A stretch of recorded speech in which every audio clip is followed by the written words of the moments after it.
Foundation's 46th Annual Legislative Conference, and to this evening's event, the Phoenix Awards Dinner. We will open the program with the National Anthem and the Black National Anthem, both performed by Ms. Lauren Hobbs, a 2016 Congressional Black Caucus Foundation Scholarship recipient.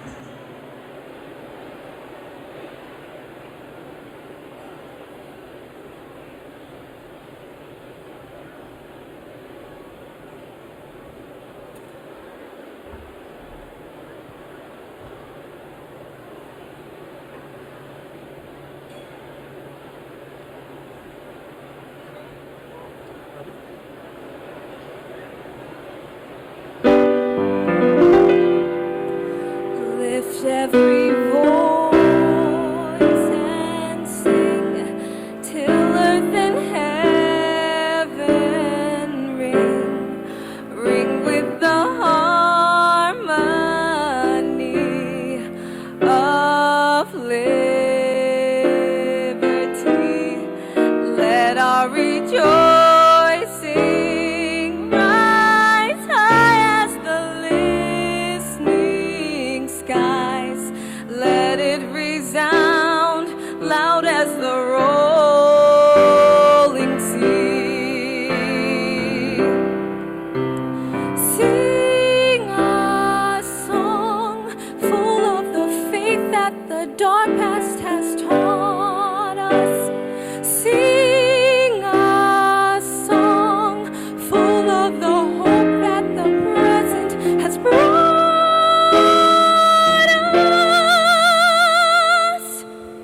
Facing the rising sun of our new day begun, let us march on till victory is won.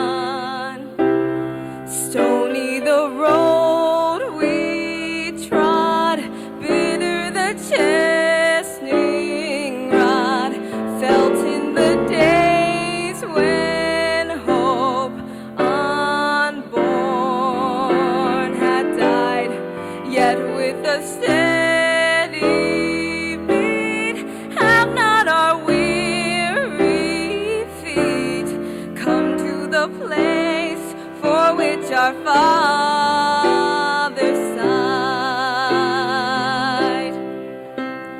We have come over a way that with tears has been watered.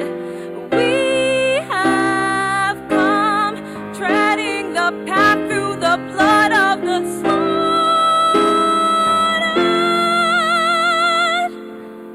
Out from the gloomy past till now we stand at last, where our white gleam of our bright star is cast. God of our weary years, God of our silent tears, thou who hast brought us with thou on the way, thou who hast by thy might led us into the light. Keep us forever in the path we pray. Lest our feet stray from the path of our Lord where we met thee. Lest our hearts, drunk with the wine of the world, we forget thee. Shadowed beneath thy hand, may we forever stand true to our God, true to our native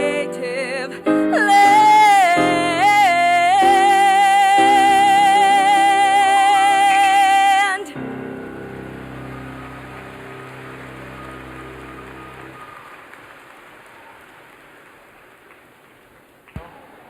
Please give a warm round of applause to CBC Performing Arts Scholarship recipient Lauren Hobbs.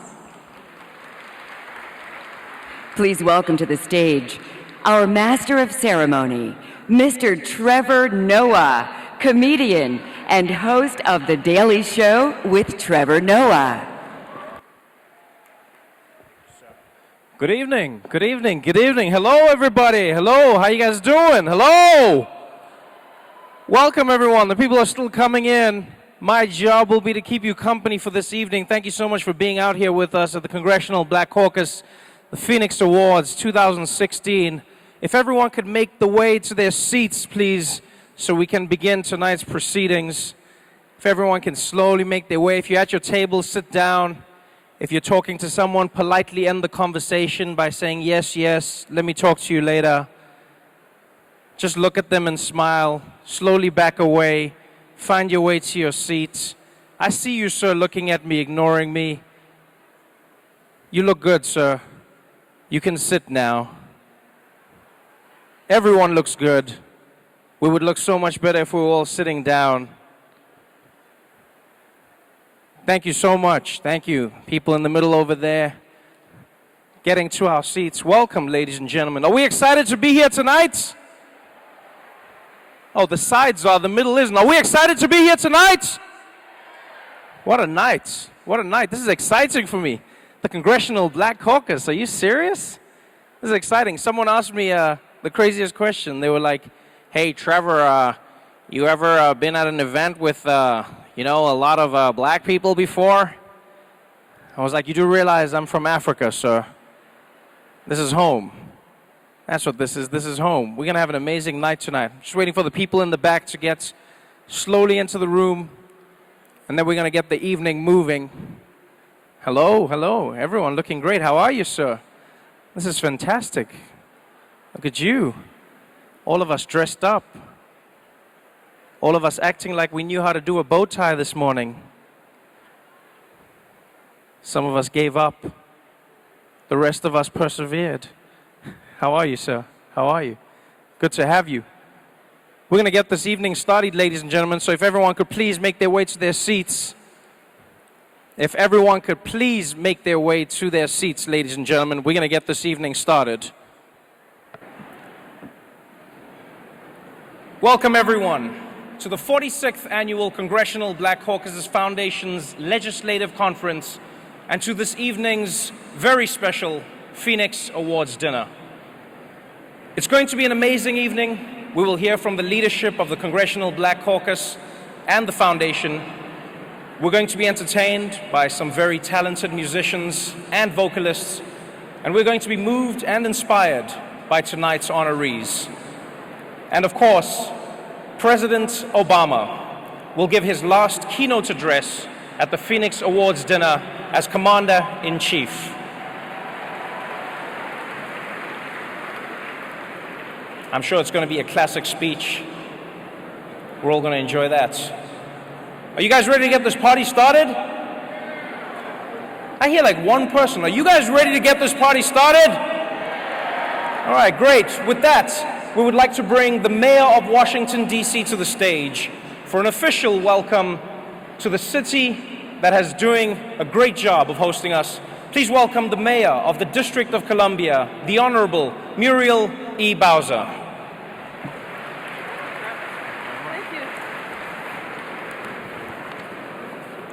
Well, thank you, Trevor.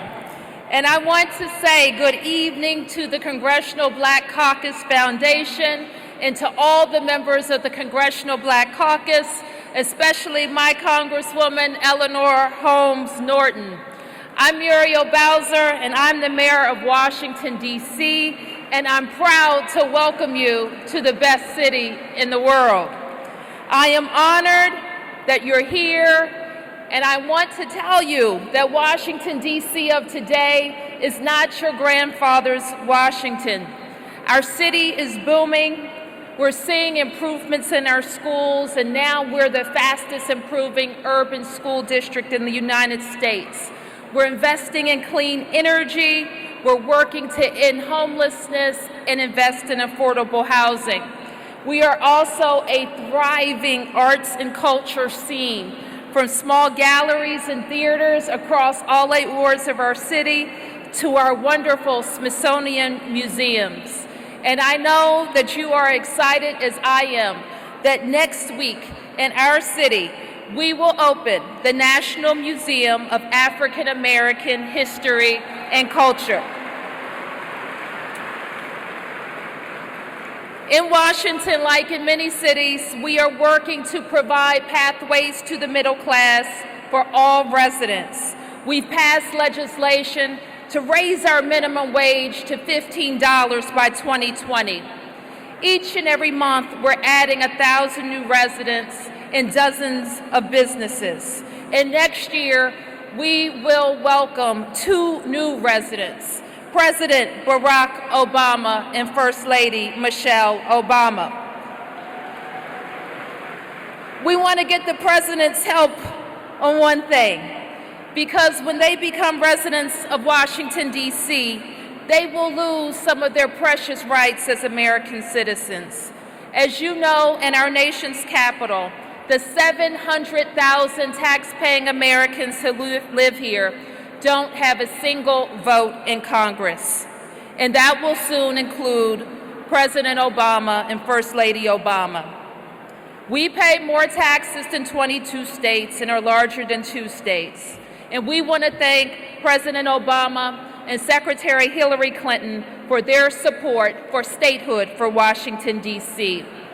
I especially want to thank the members of the Congressional Black Caucus who have been supporters of our fight for equality and have always been at the forefront of protecting democracy and civil rights in their nation.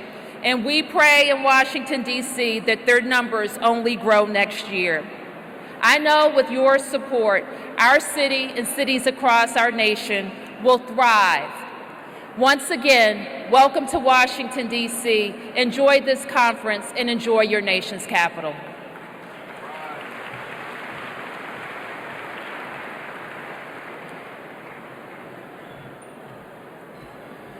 Thank you very much, Mayor Bowser, for the fantastic hospitality, especially from those of us that are here from out of town. If you are still standing, I'm going to ask you to be respectful and please take your seats. I know a lot of people want to chat. I know you're greeting old friends, catching up, but we have a lot of great speakers that are coming up, and I would ask you to give them your respect by taking your seats as quickly as possible, please.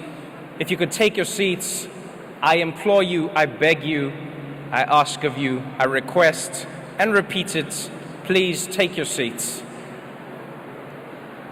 And now, ladies and gentlemen, please welcome to the stage the chair of the Congressional Black Caucus Foundation, Mr. R. Donahue Peebles.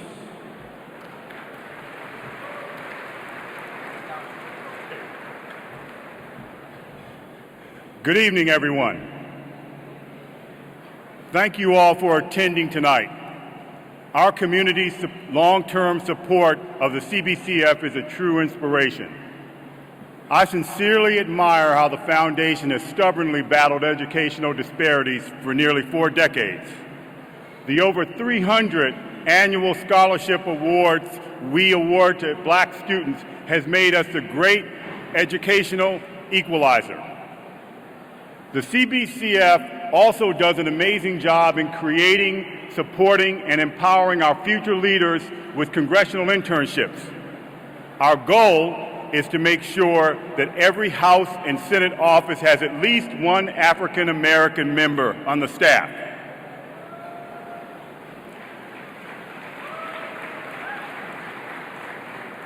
When it comes to education, the CBCF has made a tremendous impact on the lives of the next generation.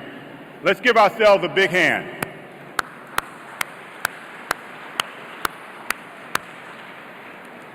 All of this could not be accomplished if it were not for the 36 members of our board of directors who volunteer their valuable time, deploy their resources, share their knowledge, and provide critical financial support. They are the foundation of our success. Will the CBCF board members please stand? Ladies and gentlemen, please join me in giving them a very well-deserved round of applause.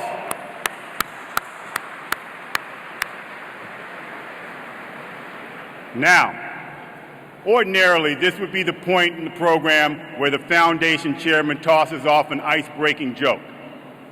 followed by perfunctory remarks. Not tonight.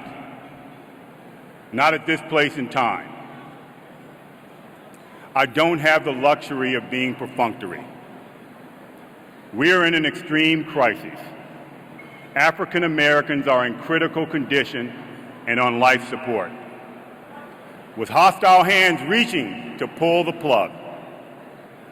You can see this quite clearly in the growing divide between Black America and the rest of the country.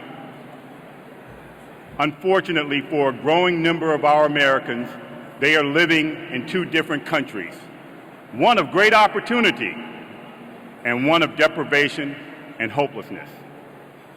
Today, more than ever, we definitely don't have the luxury of being self-satisfied, complacent, or disengaged. Let me share a story with you, and this is important. I want you to hear this story.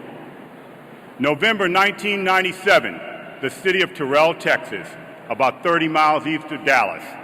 The Kaufman County Sheriff's Department picks up more than 100 people in a drug sweep, every one of them Black, including Sharonda Jones, who is 32, has a young daughter, and a quadriplegic mother.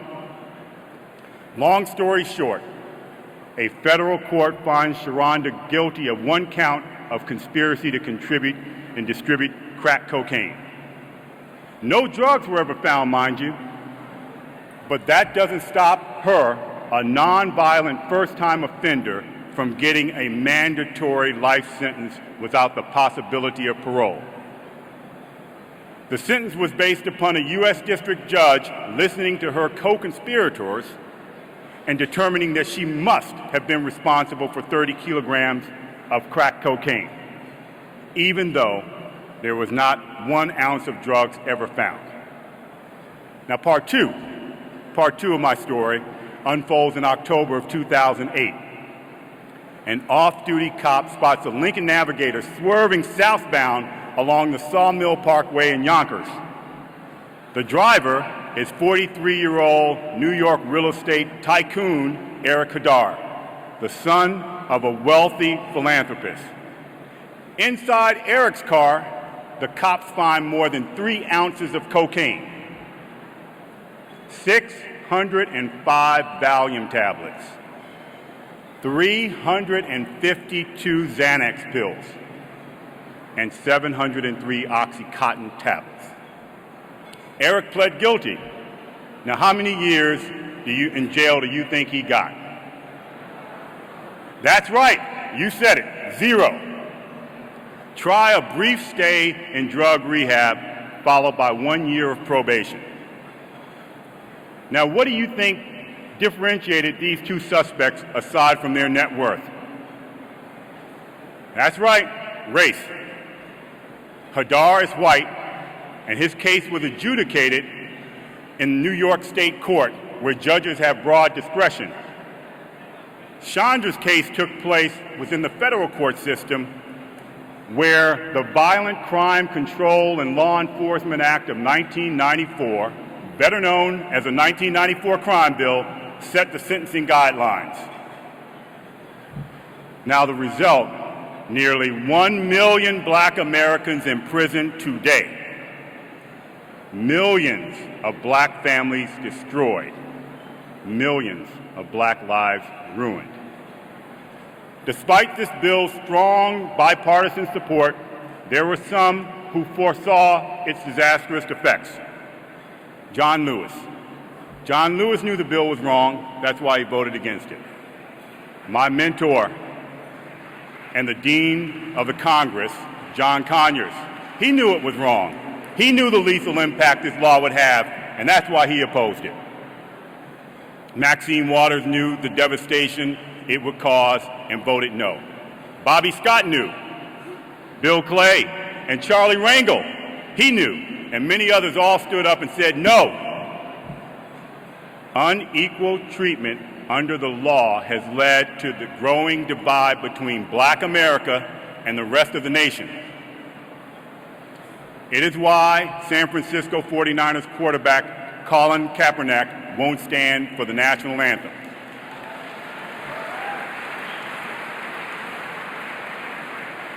It is why the Black Lives Matter movement may come to represent to us as Democrats what the Tea Party represented to Republicans, but in a different way. It is why the number of people incarcerated for drug offenses in the United States of America skyrocketed from 41,000 in 1980 to nearly 500,000 in 2014. It is why black men are six times more likely to be incarcerated as white men. And it is why African Americans represent 12% of the total population of drug users, but 38% of those arrested for drug use, and a staggering 59% of those in state prisons for drug offenses. Economically, the great equalizer, we remain at the bottom of the list. We are 1/2 of 1% of the Forbes list of the 400 richest Americans. And dead last when it comes to home ownership, household net worth, and household income. So we're at a crisis. We're at a crisis point and we cannot ignore it anymore. This cannot continue. We must turn things around. Our young people want a better future. They want full-fledged access to the American dream. They want access to equal economic opportunity. They want access to quality public education, and they also want police officers across this great nation to serve and protect them too.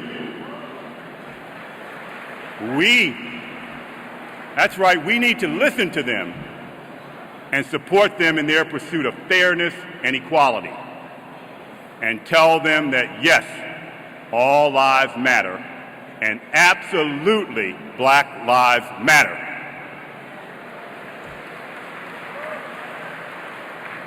Because we're in a crisis. Our nation's Constitution states that all men are created equal. But this country far too often provides two sets of rights for its citizens. It's incontrovertible. Can you believe that there are more black men in prison today than there were slaves in 1850? Richard Nixon started this trend in the 1970s by declaring a war on drugs and crime. Now, let's contrast that to this year's Republican primary season, where even the most ardent law and order politicians, like Chris Christie, gave passionate speeches about how drug abuse should be viewed as an illness. Now, the reason for this change in approach is suburban teenagers, their moms, their dads, as well as white business people started getting addicted to painkillers, cocaine, opioids, and many are dying. But for 40 years, drug use was criminalized, creating a locked-up generation for our black men, taking our black men away from their families and keeping them from serving as role models to their children. Now that heroin and other opiates have entered the home of suburban America and the suburban middle class, drug addiction is now an illness that deserves compassion, empathy, rehab, and not jail. Someone who said this isn't right and has acted on his conviction is the President of the United States, Barack Obama. In one day last month, the President commuted the sentences of 214 federal inmates, the largest single-day grant of commutations in our nation's history. And most of those sentences that were commuted were low-level drug offenders. The President has executed 562 total commutations during his presidency, more than any chief executive since Calvin Coolidge. And in case you're wondering or you're curious, yes, of those 562, Chandra Jones, given life without the possibility of parole in a drug case where no drugs were found, was one of them.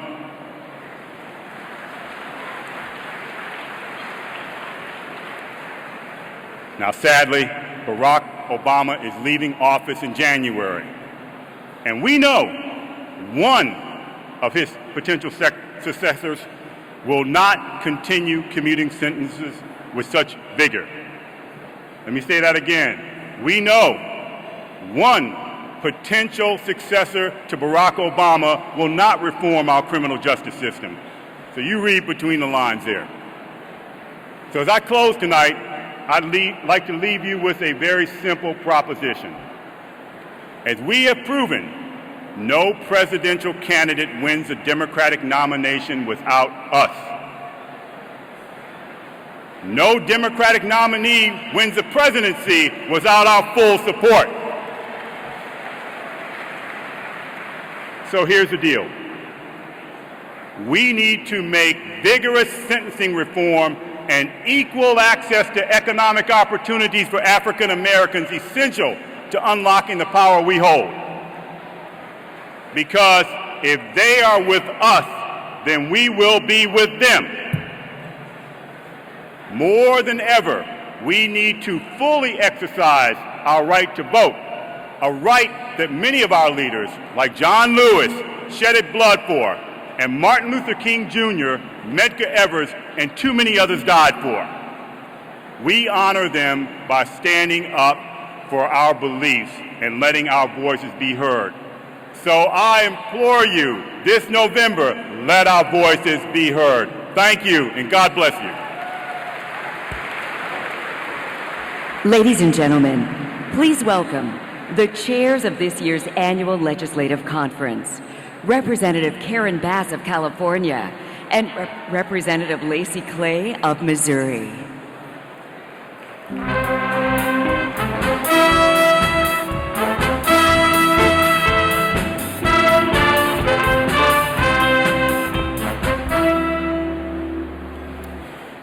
Good evening, everyone.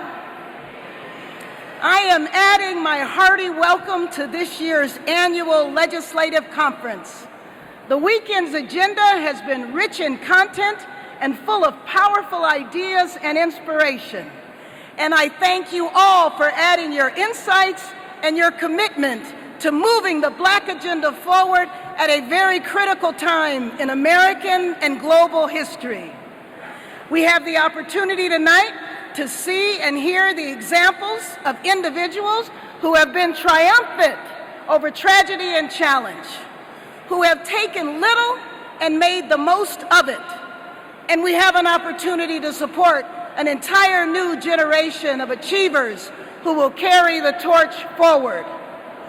We must take the energy and inspiration from this weekend and this evening back to the front lines where the hard work is done. This is the perfect time to build a new movement of social and economic justice, political engagement, educational and cultural leadership, and overall Black progress, which will ultimately help America reach its greatest potential. So let's enjoy this beautiful evening, take in the sights and sounds of Black excellence, and let's rejuvenate ourselves for the labor of love we have ahead. We are thrilled to share this evening with you and to join with you in the work ahead. Thank you. Thank you, Karen, and yes, I agree. We exchanged many critical insights this weekend. We must now take back to our communities and cities the inspiration to assertively and passionately act on the ideas we discuss. We tackle community-based solutions to violence within our community, law enforcement reform, voter engagement and voting rights and protections, equity and access, entrepreneurship and financial literacy, and many other topics that are critical to the progress of African American communities and the nation as a whole. Many of these topics are ongoing struggles that it may take another generation to conquer. But this is a time in our history where we are uniquely poised to make significant progress towards our collective agenda. We can, we will, and we must. On that note, we would like to introduce you to one of our biggest champions in the Congress. In fact, he had an impressive history of service to the African American community long before he came to Congress, and he continues to be a tireless servant leader here in Washington. He was a civil rights attorney and a Superior Court justice in North Carolina with a long track record of advocacy for equal justice under the law. He is now the fearless leader of one of the most influential caucuses in the Congress. Please join us in welcoming to the stage the congressional representative from the state of North Carolina and the chair of the Congressional Black Caucus, Representative G.K. Butterfield. G.K.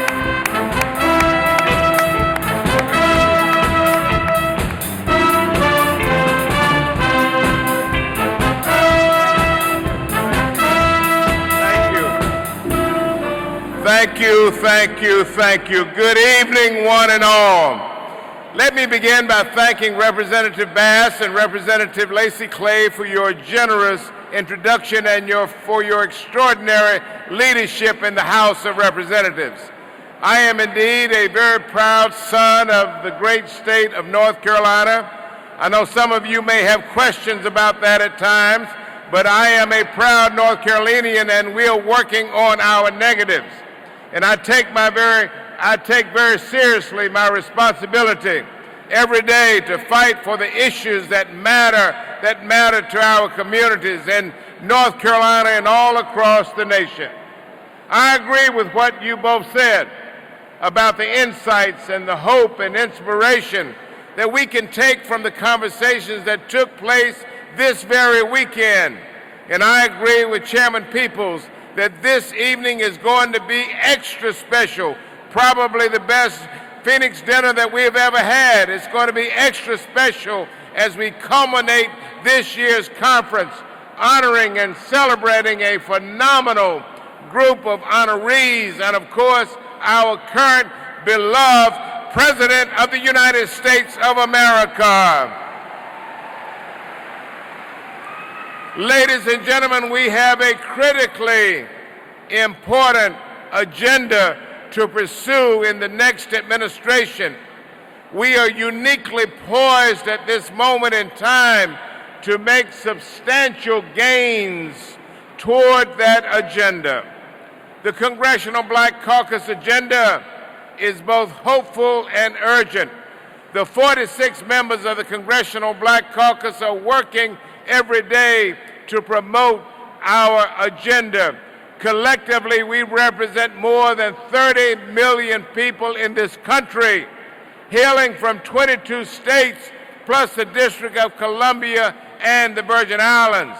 And the big secret is that we are poised to pick up 5 additional members of our caucus in the November elections. We stand in the opportunity to change lives, to families and communities, and we stand in the position to change our nation. As the conscience of the Congress, we can do it as a unified body if we have unity, only with the support of our constituents who are here and back in the communities that we represent, many of whom are watching this right now on television. I am committed as ever, to taking the ideas and commitments from this weekend into the work ahead. I feel confident that my fellow caucus members share that sentiment, and you can be sure that we will all call on you and count on you to join us in the weeks and months and even the years ahead. Of course, we expect everyone in this room, hear me friends, we expect everyone in this room to make sure that we have a 100% turnout in this election on November the 8th. You remember the old saying, 99 won't do? We need a 100% turnout in this election. In the meantime, I'm looking forward to soaking up the energy and inspiration from this evening. And at this point, I would like to bring up someone who represents a very important aspect of the work that we do here in Congress. The Congressional Black Caucus spouses, a powerful group of individuals, are the unsung heroes and sheroes of this movement.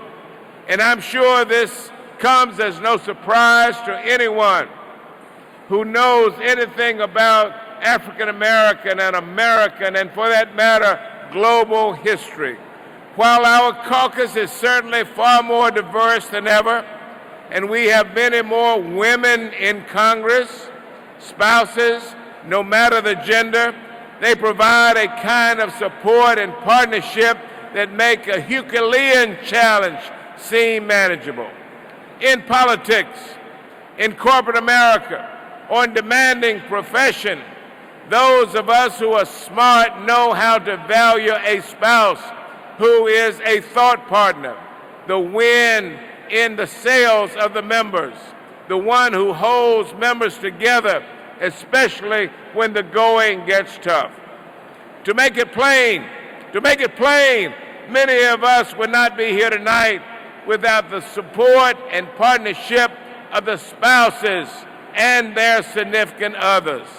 And so, it is my honor and privilege now to invite to the stage the chair of the Congressional Black Caucus Spouses Organization, the wife of Congressman Mark Vesey, Mrs. Tanya Vesey. Thank you.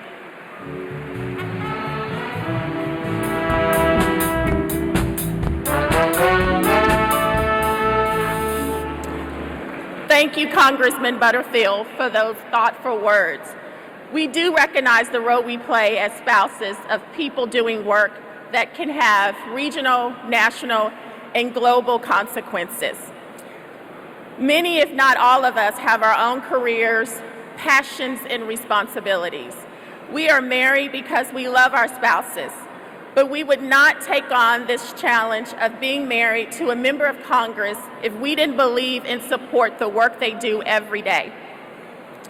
We know firsthand how difficult and all-consuming it can be at times, and we share the trials and victories that come with the job. On behalf of the spouses, I would like to publicly thank the men and women of the Congressional Black Caucus for their services, and I ask everyone here to give them a warm round of applause.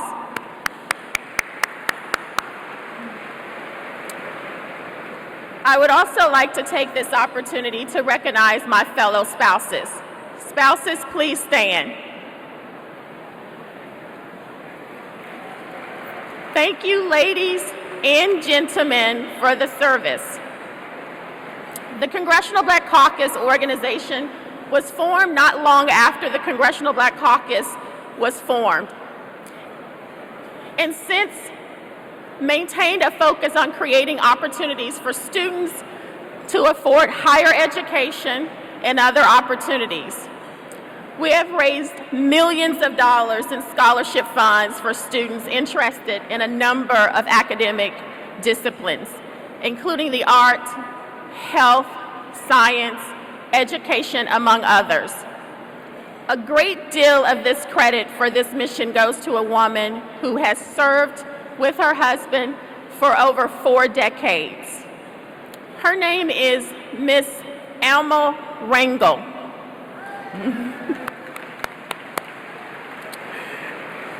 She was one of the founders of the CBC Spouses, and she was the driving force behind the focus on creating college scholarships and for promising students who might not otherwise go to college and graduate.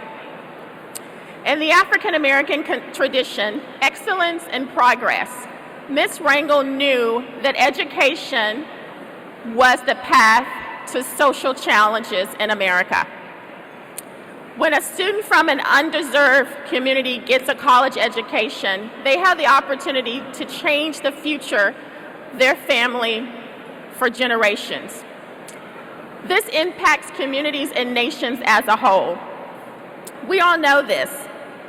Ms. Rangel put that knowledge to work. As Congressman Rangel prepares to retire from Congress, we know they both deserve the rest, but we will certainly miss them both. The Congressional Black Caucus spouses wanted to take this opportunity tonight to recognize Ms. Rangel and present her with a token of our appreciation for her leadership, her service, and her example. We hope that it will serve as a reminder to her of the impact she has made on the lives across this nation.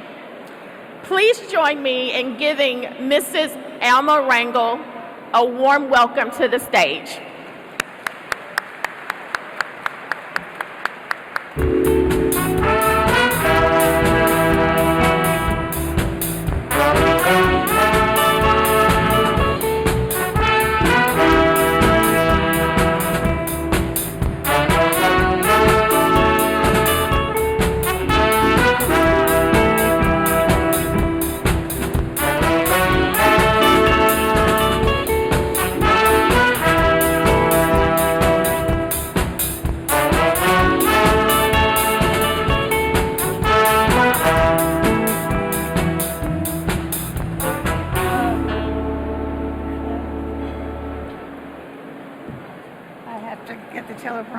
It doesn't show. Look on this. Because that one is better.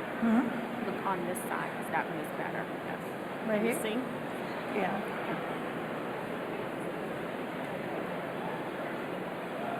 Good afternoon. I am deeply honored and proud to accept this very special award.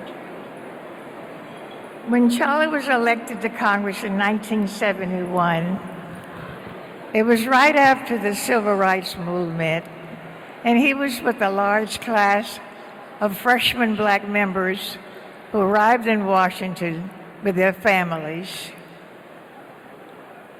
At that time, we quickly bonded. We helped one another locate places to live and schools for our children. I was very anxious to get involved, and there was a great desire in me to find my niche in my new life in Washington. It was wanted to be involved with how the laws are made in our country. I wanted to make a contribution to this august body. It was my desire to do this. So I conceived the idea, along with Mrs. Roscoe Dellums, the wife of Congressman Ron Dellums of California.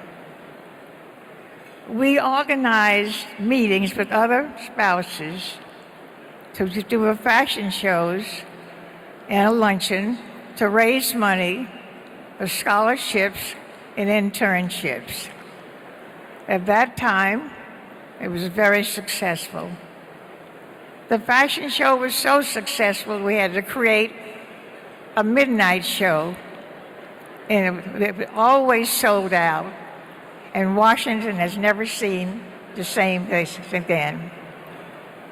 I'm very pleased to see how our vision has grown to become what it has become today. It's been a great journey and an extraordinary privilege and a highlight of my life, and which I shall always cherish. Now, the torch has passed, and there's a lot more work to be done, and the journey continues. I thank you, and I truly appreciate this very special award. Thank you. Please welcome Dr. Jasmine Jazz Schoolark, founder and president of Dr. Jazz Ministries, who will offer the invocation for the dinner.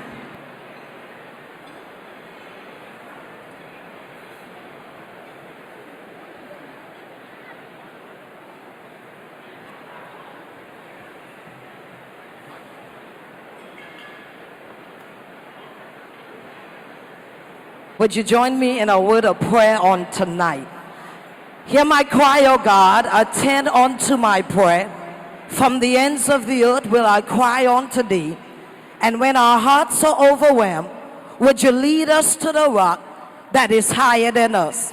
Our Father and our God, our Savior and our Lord, we come on tonight to thank you for your grace and your mercy, to thank you for waking us up this morning, for thanking you for how you have protected this United States of America. On tonight, we pause to say how great you are. And on tonight, we thank you, even now, for each person who occupy a position of authority, who occupy a position of power. We thank you for our current president, President Barack Obama. We thank you that you've used him for the last 8 years to bring about an amazing change in this United States of America. And now, God, as we are facing November for the next election, we pray that your will be done on this land and in this country. We pray for those who are less fortunate than us, those who may be homeless, those who are incarcerated, those who needs a hand up, those who need to know that weeping may endure for a night, but joy comes in the morning. And so we pause thanking you for your faithfulness in this land. We pause thanking you for how you have blessed this United States of America. And now, God, as we are getting ready for one of the most important elections in this country, we ask that it not be our will, but we ask that thy will be done. For we know that you have all power. We know that you have all authority, that you're able to do exceedingly, you're able to do abundantly, you're able to do everything above that we ever ask or think. We thank you, God, that this country is not in the hands of man, but it is in your hands, and your hands are mighty and your hands are powerful. And so as we gather tonight, we do not gather forgetting how far you brought us, but we also know that we've got a long way to go. And so would you lead us? Would you guide us? Would you order our steps in your word, order our steps in your way? And when you've done it all, we promise to give your name the honor, to give your name the glory, and to give your name the praise, because we ask it in no other name but the name that is above every name. At your name we pray. In Jesus' name we say amen. Ladies and gentlemen, please remain in your seats while dinner is served so that our servers may move through the hall efficiently. Thank you, and bon appetit.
And we're back, ladies and gentlemen. We're back. Back from dinner, so if everyone could try and take their seats. I realize this is a futile request, but I ask it anyway. How you doing, sir? Welcome back, everyone. We're about to get into the awards section of the evening, so if everyone would take their places, it gives me great pleasure to welcome to the stage my co-host, who's going to be helping me as we carry on with this fantastic evening. She is an award-winning Grammy artist. You know her from her music, from being an author and a TV producer. Please welcome to the stage, Kelly Rowland.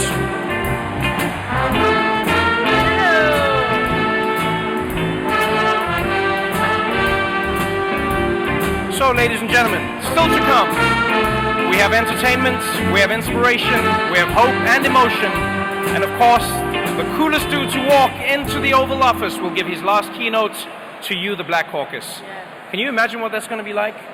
Can you just imagine? Tears. Yeah, will he throw his fist into the air? Will he drop the mic? Nobody knows. Nobody knows. Yes. But he will slay, no doubt, no doubt. Right now, we're excited to share an exceptional talent, a young woman who has a reputation for bringing down the house with her piano performances. So without any further delay, please welcome to the stage Miss Joyanne Amani Richardson. Come on, y'all, give it up for her. Come on.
One more time, everybody. One more time. Give it up. Beautiful. That was absolutely phenomenal. Some of the most amazing work on a piano I've ever seen. Absolutely. In the eloquent words of my brother Jesse Williams, just because we're magic doesn't mean we're not real. So thank you one more time. Ms. Richardson, you are the real deal. Please, let's give a round of applause, everybody. Yes, you are. And now for even more inspiration and vision for the future, let's bring to the stage someone who is leading the charge to give voice and opportunity to the next generation of policy leaders, CEOs, and platform phenoms, cultural phenoms. Please welcome the President and CEO of the Congressional Black Caucus Foundation, Ms. A. Shanice Washington.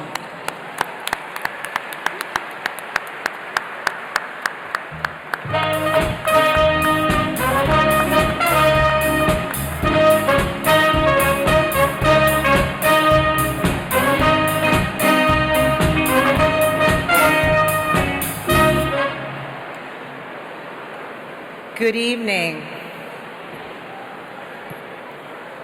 Good evening, everyone. This is indeed a moment, and as I look across this room, I see the makings of a powerful new movement made necessary and possible by the events and circumstances we are currently witnessing and experiencing in this country. There is Black excellence, creativity, economic and political power, and a great deal of love and compassion filling this room tonight. We have many allies and supporters here too, as we have had throughout the history of this nation. Most importantly, we have the next generation of leaders who are well poised to stand on our shoulders and those of our ancestors to lead the next movement. So many of you here have been on the front lines, fighting big and small battles and moving the ball forward. The Congressional Black Caucus Foundation has existed for 40 years to support our representatives in the Congress. A major part of our work has been to develop and grow the pipeline of activists, champions, and creative problem solvers who will keep the ball moving after our current representatives have done their best work. Since the foundation was founded, we have had over 3,000 interns who have worked in congressional offices. Did anybody hear me? Over 3,000 congressional interns to work on Capitol Hill. More than 100 fellows who have studied and worked on key public policy issues, and we have dispersed more than $11 million in college scholarship funds. Give yourselves a round of applause, because we've been only able to make that possible through your generous support and your efforts. Our Leadership Institute equips students with firsthand experience in and exposure to the inner workings of Congress, the public policy process, and key issues that affect our communities. We have launched several new initiatives to expand our Leadership Institute. We began a China Study Abroad program, our Pathways to C-Suite internship program, and we have initiated Emerge 535, which seeks to place an African American intern in every congressional and Senate office on Capitol Hill. We have also recently launched our Executive Economic Summit series, which seeks to support African American entrepreneurs' access to capital. All of these programs are building leaders and creating life-changing opportunity for young people all over this nation. What is good for our youth is great for America's future. And I would be negligent if I didn't add that all of this is made possible by your ongoing support, your financial contributions, and your commitment to use your influence and other resources. To give you a bit more inspiration, I would like to introduce you to this year's outstanding cohort of Congressional Black Caucus Foundation Fellows. They are highly skilled, they have advanced degrees, and they are committed to serve their communities and our nation. This year's CBCF Fellows are, and join me in welcoming them, please, to the stage. Dr. Richard Ezeki, Transportation and Environmental Sustainability Fellow, sponsored by State Farm, who works in the Congressional Black Caucus Center for Policy Analysis and Research. Mr. Jonathan Riley, Science and Technology Fellow in the Office of Representative G.K. Butterfield. Ms. Kimberly Toots, Finance Fellow, working in the Office of Representative Maxine Waters.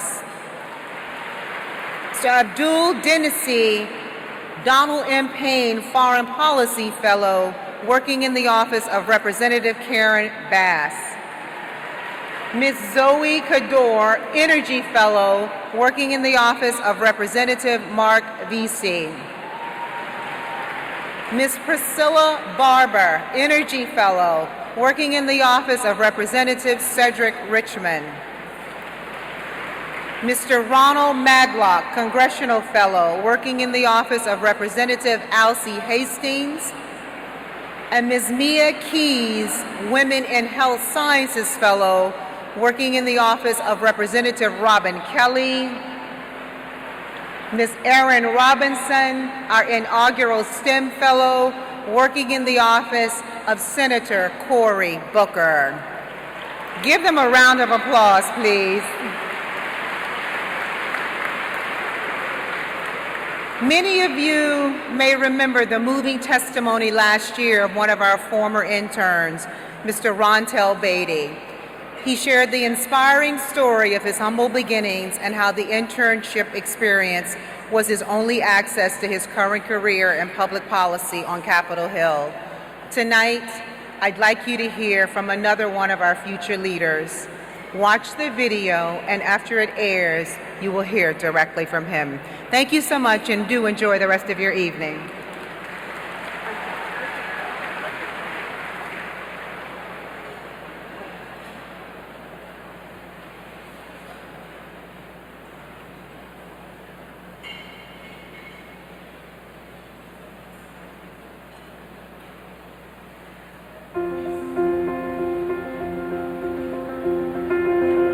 Diversity, it's such a buzzword now. You hear it from every avenue, from every sector, from every industry. Diversity is important, and it's the thing to say and the thing to go after today. But the goal of diversity is nothing new for the Congressional Black Caucus Foundation. When you're a person like me who watched debates at night or woke up in the morning to read political news, you weren't sure if there were others like you. But to see students from across the country come together and be interested and also passionate about the work of politics and policy really made me feel like there was a home. And I think that the Congressional Black Caucus Foundation internship and fellowship programs does that. The internship program is important because it increases the number of African Americans on the Hill, which is something that is still drastically needed till this day. It lets us know that others care about us, that those who came before us are willing to look back and give us a hand to get where they are today. As a Black person, it's nice to know that I'm valued. It's nice to know that I'm appreciated, and I'm not just another person in the office just to say we met our quota. When they send young people of color to the Hill to work not only in CBC member offices, but to work on Senate committees, House committees, they know that they're not only supporting and nurturing the young people that we're sending, but we're making the entire legislative process, not only for communities of color, but for this entire world. They helped my mother's dreams come true. Like, my mother fought for me to be able to have these opportunities. And so not only did you grant me an opportunity, but you pulled my whole family. So I would like to see the Congressional Black Caucus Foundation expand, double, triple, quadruple the number of interns and fellows who come to Washington and to learn how to do this work. Young people like me would never have the opportunity, would never have the chance. That's why these programs are important. That's why they must continue. That's why we have to create more and more opportunities for all those young people who wouldn't have an opportunity otherwise.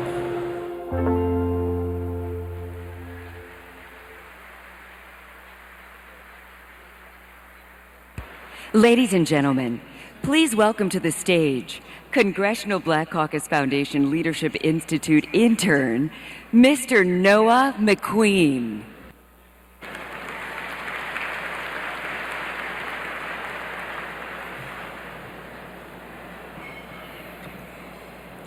Good evening, everyone. Words cannot begin to express what an honor it is to stand here before you at the CBCF Phoenix Awards dinner to talk about the impact of internships and fellowship programs. Because during my years as a teenager, which weren't that long ago, I found myself in and out of courtrooms, standing before judges, hoping to get just one last opportunity, that my life would not be defined by the mistakes that I made, but rather by the impact that I can have on communities like the one I grew up in, Southeast DC. Like so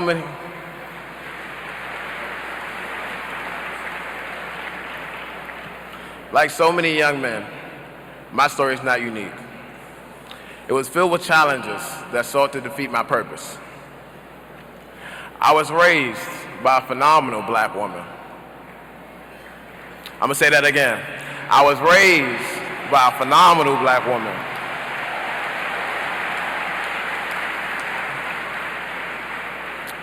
But in a single-parent household, it was oftentimes difficult for me to learn right from wrong.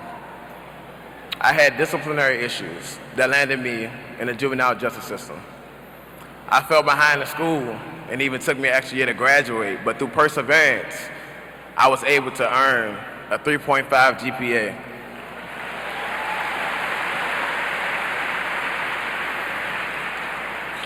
And raising that GPA to 3.5 after having a 0.1 cumulative.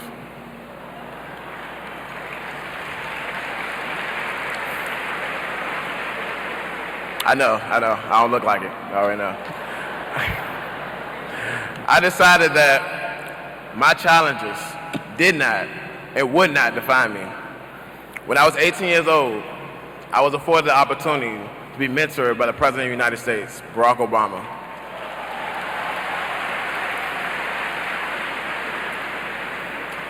This was through the My Brother's Keeper initiative.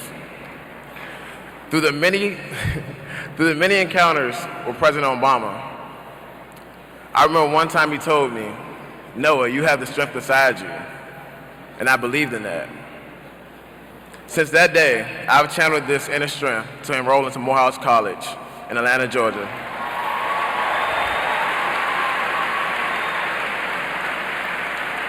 Where I'm currently a sophomore honor student on a full-ride community service scholarship.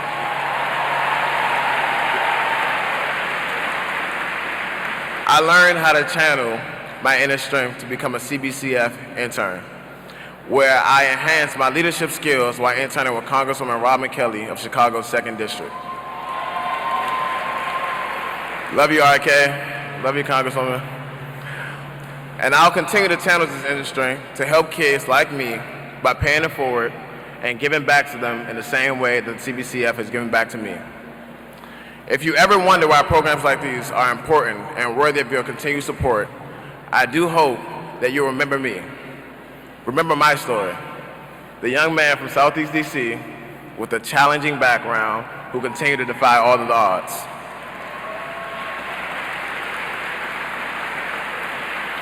My name is Noah McQueen. I am a CBCF intern, and to the CBCF, the CBC, and its community of sponsors and friends, I'd like to thank you for helping me continue to chart a better course in life. And I'd like to thank you in advance for continued support of these programs, which will enable other young men like me to channel their inner strength. Thank you and have a blessed night.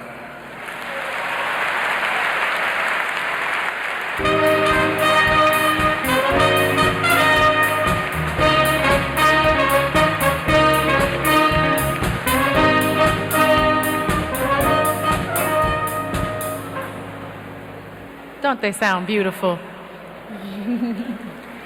It's worth repeating that the Congressional Black Caucus Foundation support of the next generation of leaders relies on the support of organizations and individuals who believe in the mission. Please give, I'll say it again, Please give whatever you can to support scholarships and congressional internships and fellowships. Now you can give in 3 ways. Can y'all hear me? Say yeah. I like that in y'all. Now you can give in 3 ways. 1, by check using the donation cards at each table. 2, text CBCF to 56512 to give any donor designated amount. And 3, give through the CBCF website through the mobile app, which could connect to the CBCF donation platform. We now have the opportunity to meet and acknowledge the esteemed members of the Congressional Black Caucus. Hey.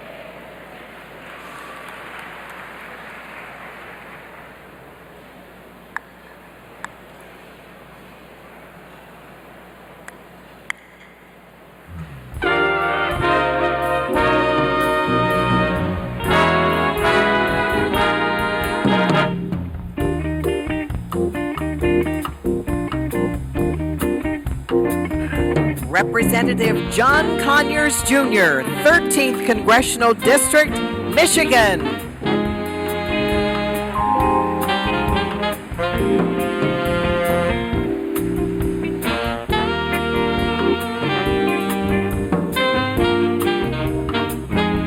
Representative Charles B. Rangel, 13th District of New York.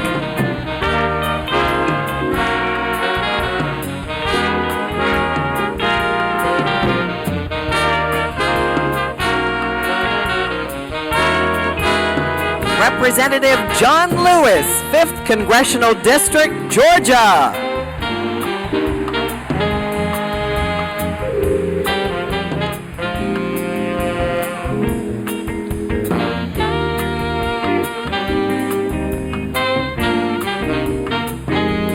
Representative Eleanor Holmes Norton, Washington, D.C.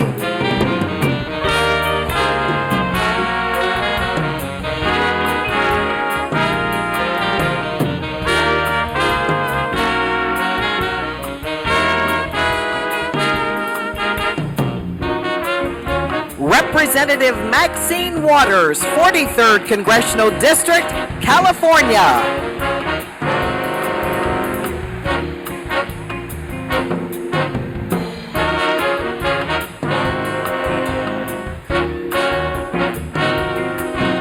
Representative Sanford Bishop Jr., 2nd Congressional District, Georgia.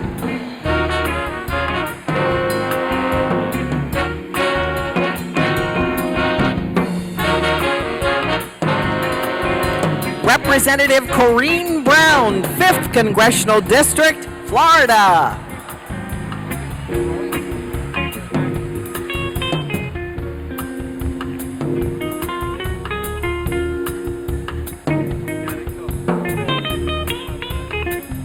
Representative James E. Clyburn, 6th Congressional District, South Carolina.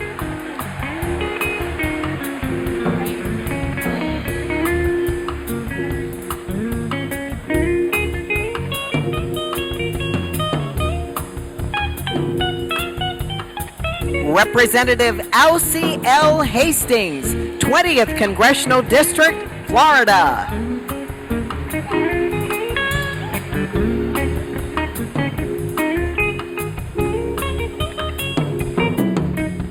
Representative Eddie Bernice Johnson, 30th Congressional District, Texas.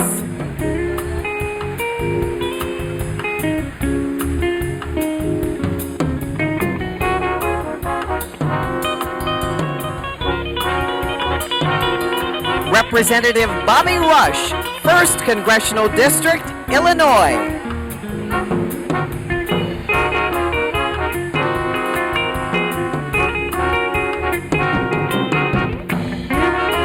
Representative Bobby Scott, 3rd Congressional District, Virginia.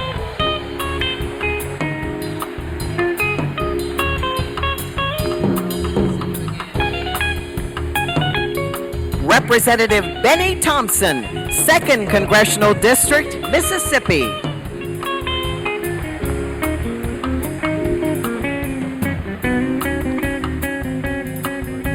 Representative Sheila Jackson Lee, 18th Congressional District, Texas.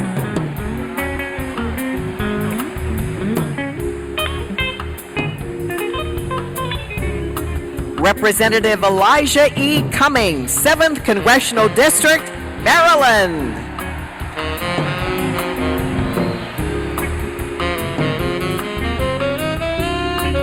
Representative Danny K. Davis, 7th Congressional District, Illinois.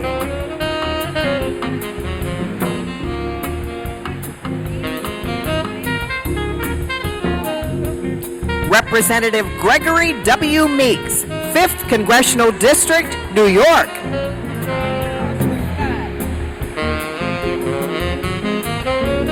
Representative Barbara Lee, 13th Congressional District, California.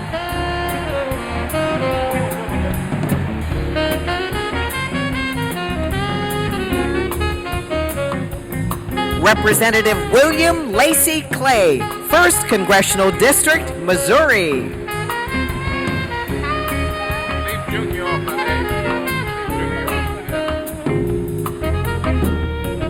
Representative David Scott, 13th Congressional District, Georgia.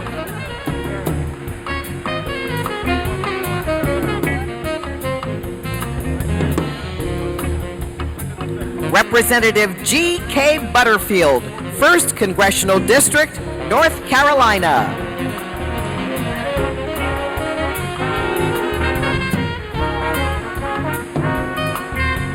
Representative Emanuel Cleaver II, 5th Congressional District, Missouri.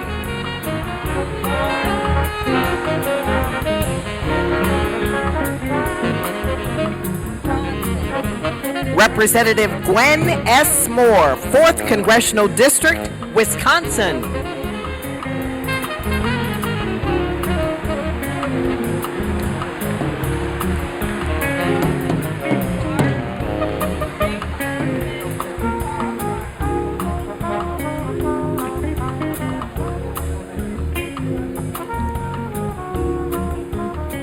Representative Yvette D. Clark, 9th Congressional District, New York.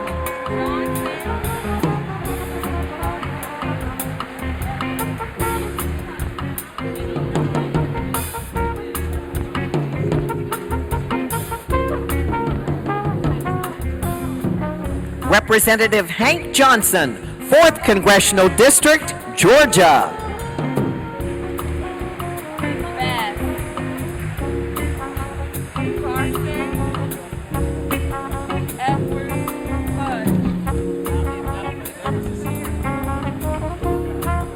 Representative Andre Carson, 7th Congressional District, Indiana.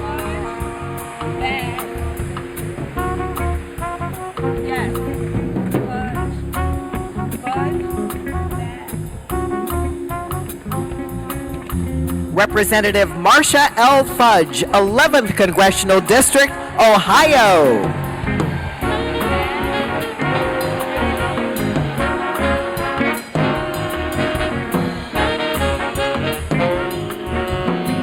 Representative Karen Bass, 37th Congressional District, California.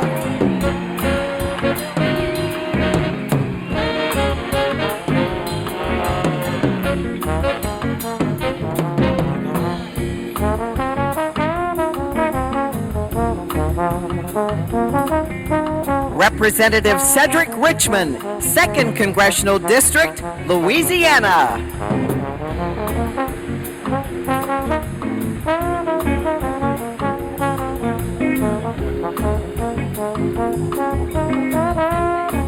Representative Terry A. Sewell, 7th Congressional District, Alabama.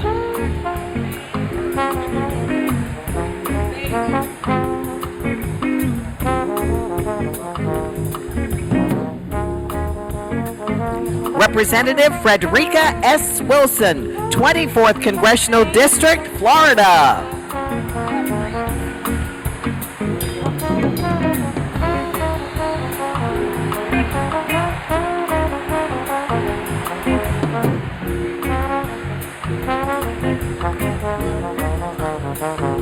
Representative Donald M. Payne Jr., 10th Congressional District, New Jersey.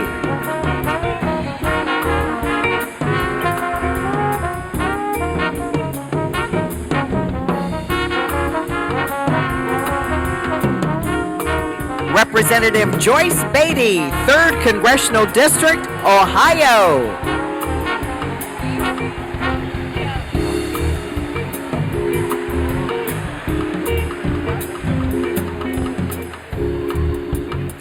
Representative Hakeem Jeffries, 8th Congressional District, New York.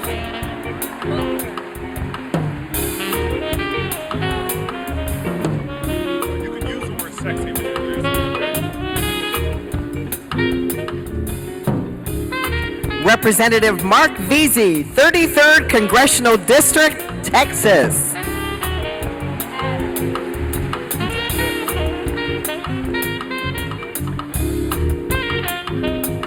Representative Robin Kelly, 2nd Congressional District, Illinois.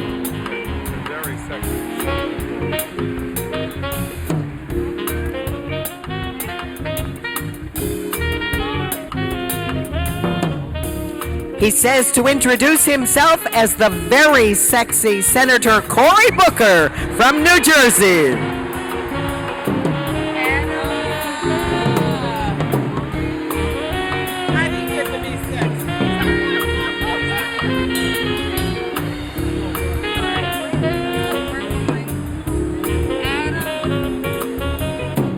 Representative Alma Adams, 12th Congressional District, North Carolina.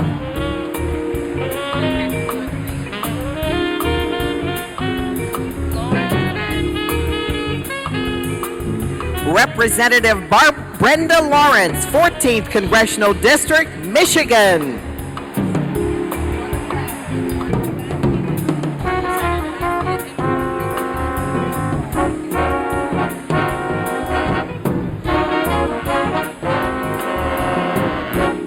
Representative Stacey Plaskett, Virgin Islands.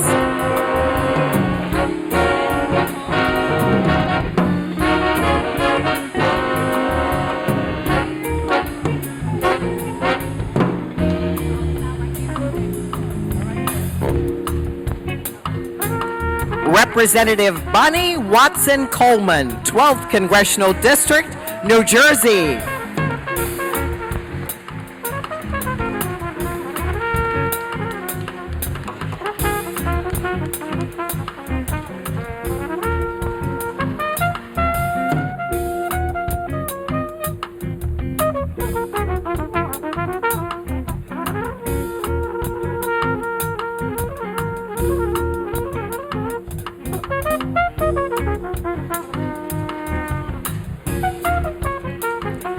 Ladies and gentlemen, please welcome the 45 incomparable men and women known as the Congressional Black Caucus.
One more time, ladies and gentlemen, let's give a round of applause to the members of the Congressional Black Caucus.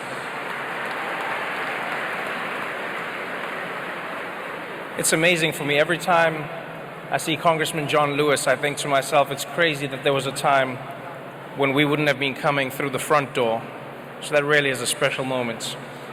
As we acknowledge the members of the Congressional Black Caucus who continue to serve, let us take a moment to honor those freedom fighters, pioneers, and cultural icons whom we have lost since we last met here. Let's watch and honor them, please, ladies and gentlemen, in a moment of silence.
Gone but not forgotten. Thank you very much. Now, I noticed a lot of people in the house seem to be enjoying the wine that's accompanying your meal. Some of you are having more wine than food. And I guess this would be a good moment to suggest that you take advantage of Uber's special CBCF rates this weekend. So when you're ready to order your Uber ride home, simply click in the promotions section and then type in CBC FAL C16, and then you'll get 10% off your Uber ride. And more importantly, a donation will go to the CBCF Scholarship Fund. So I think you'd better do it now while you can still see straight. He's got jokes tonight. Yes, I think that is a great idea, though.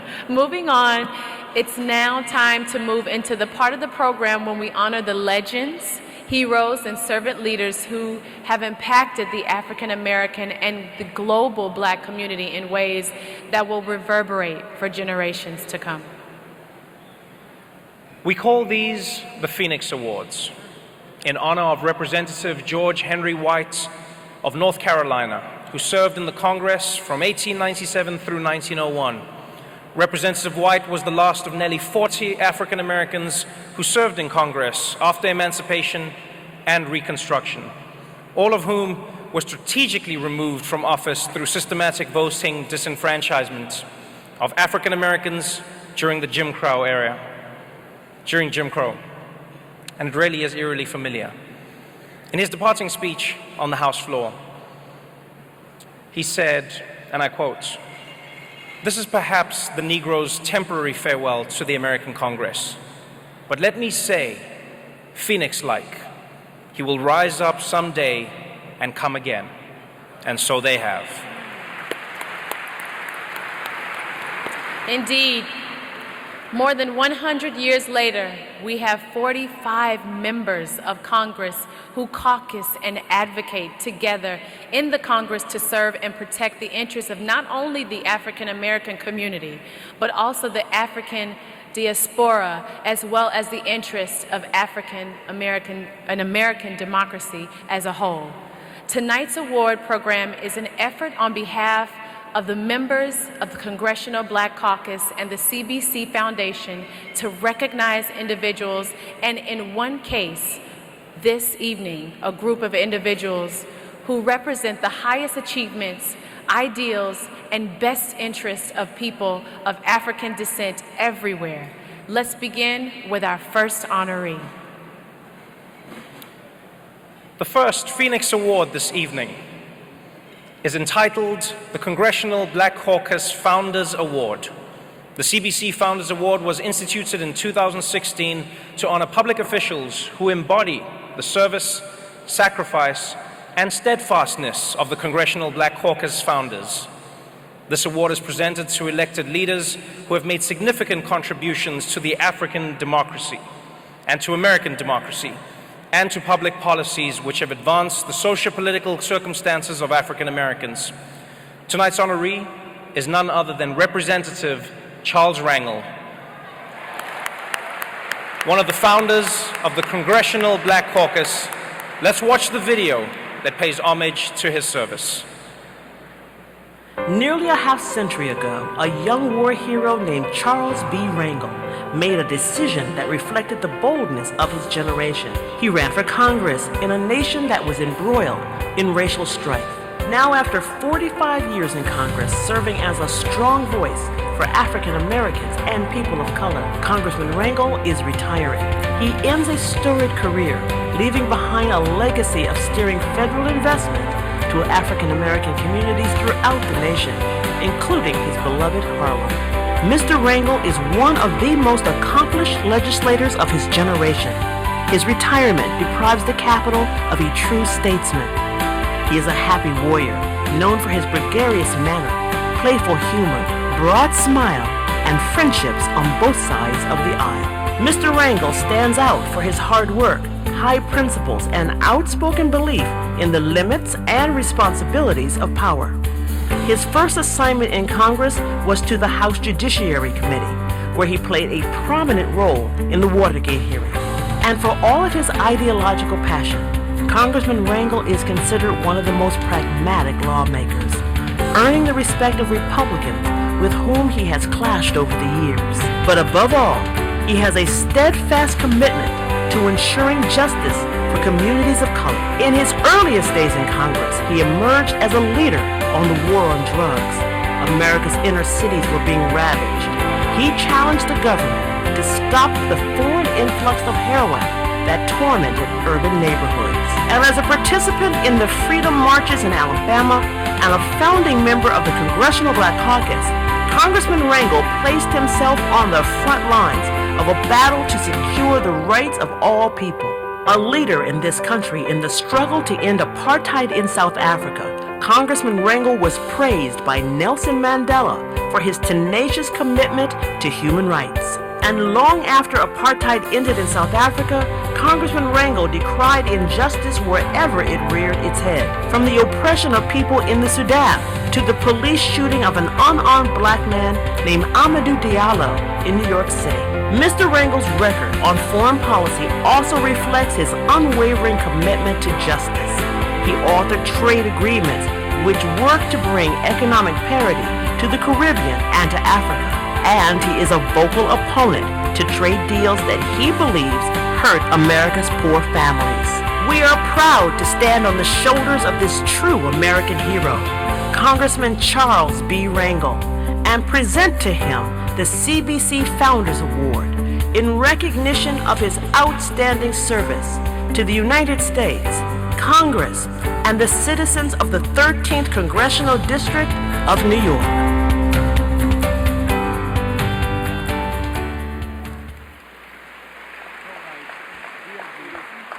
Representatives Karen Bass and Lacey Clay will present the CBC Founders Award to Representative Rangel. Please welcome Representative Charles Rangel.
Thank you, thank you.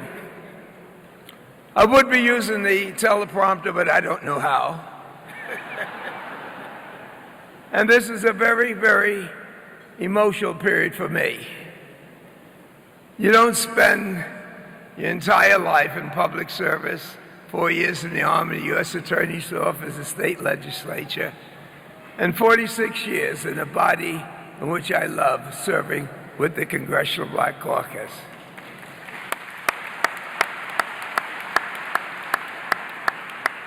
My wife, who probably is with the president right now, I owe so much to, because with all the problems that people have in over 50 years of marriage, she never asked me, why not me and the family and Steve and Alicia, during the years that my passion was for justice, equity, and helping those that needed a voice.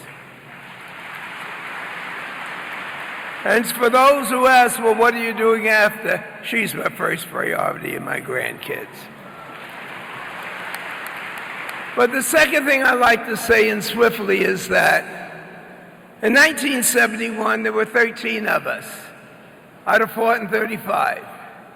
A lot of people like to think it took a lot of courage for 13 people to stand up, and not against just those in the Congress, but against President Nixon, who refused even to meet or recognize us. But that number grew from 13 to 23 to 33, and today it's 46, and tomorrow it looks like it'll be close to 50. And with all our accomplishments, it's not that we were super Congress people, but we were independent and knew that people like you who stood up for us.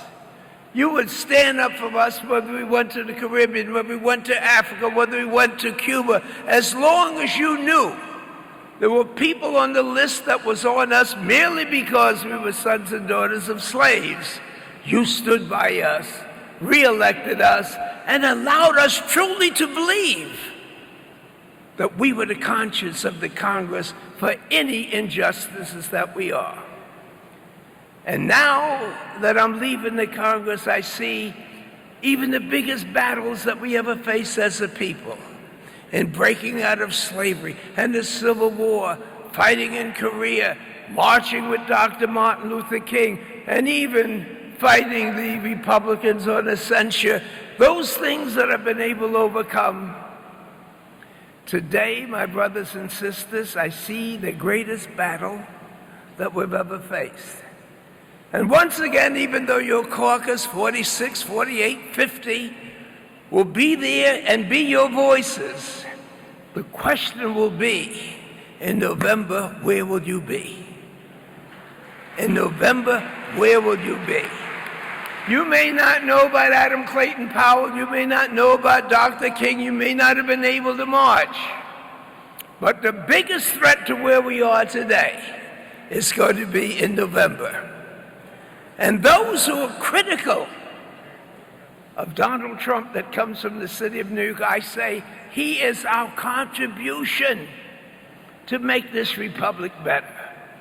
Because his hatred and his bigotry has pulled the rug off and the sheet off of the Republican Party so we all can see it for what it is. People who really, truly believe that the Constitution was only for European people. People who never thought that the sons and daughters of slaves could be president.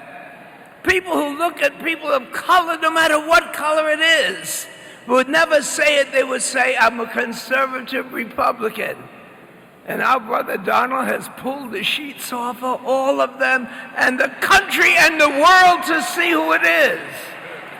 And guess who was supposed to expect to save this republic? We are. They're depending on us to save the republic. And once again, we will. My wife Alma and the family, thanks to the Congressional Black Caucus, for giving us the wind under our wings to overcome up to here. And as she said, This torch is now being passed to 46 exciting members of the United States Congress and a cadre of young people. And you have to be there to support them. I feel so comfortable in knowing that the struggle continues, and you can bet your life that retirement is not goodbye. Thank you so much for all that you've done.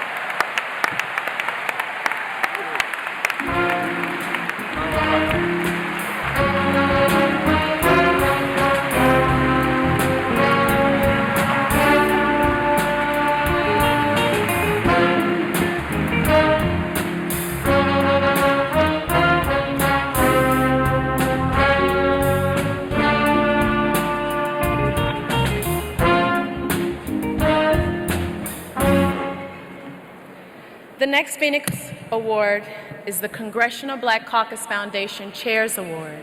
The Foundation Chairs Award is presented to an individual whose work and accomplishments stand as a beacon of light for the African American community and the African diaspora. Tonight, we honor Mr. Robert F. Smith with the Congressional Black Caucus Foundation's Chair Award. In lieu of a video presentation, Mr. R. Donahue Peebles will share his reflections on Mr. Smith.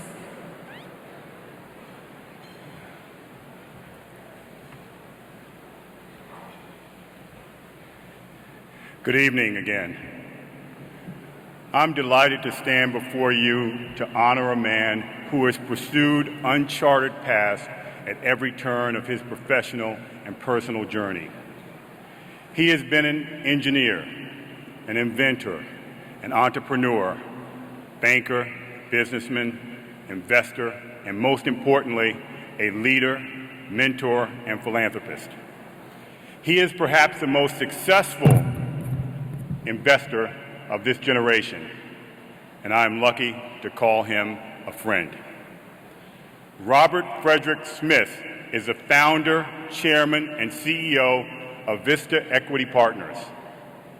Under his leadership, Vista manages over $26 billion in equity capital and oversees a portfolio of 35 companies with 42,000 employees. And if that weren't enough, for the second year in a row, Vista was named the world's #1 performing private equity firm in the world.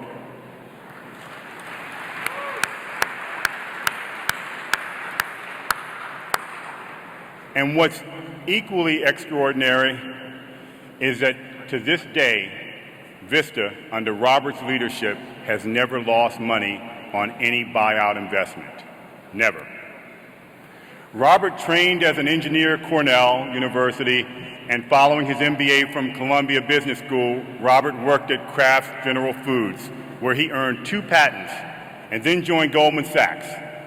In 2000, Robert struck out to start his own private equity fund, Vista Equity Partners. Everyone thought Robert was crazy.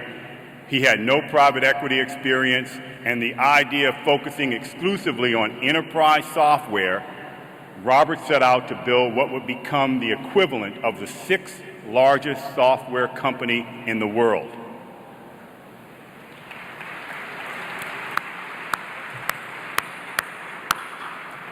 Robert's leadership in philanthropy is also breaking new barriers.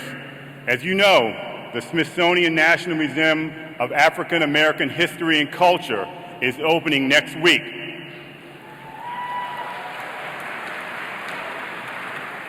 What some of you may not know, though, is the museum is announcing on Monday a gift of $20 million from Robert Smith,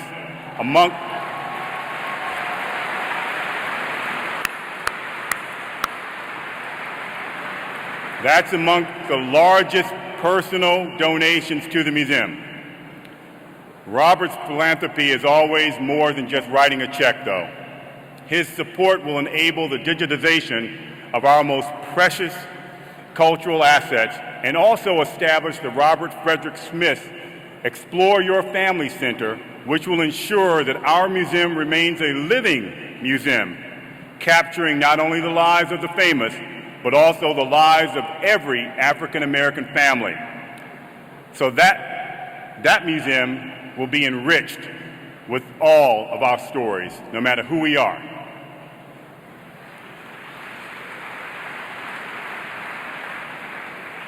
You see, Robert, no matter how successful he's become, he's never forgotten where he came from.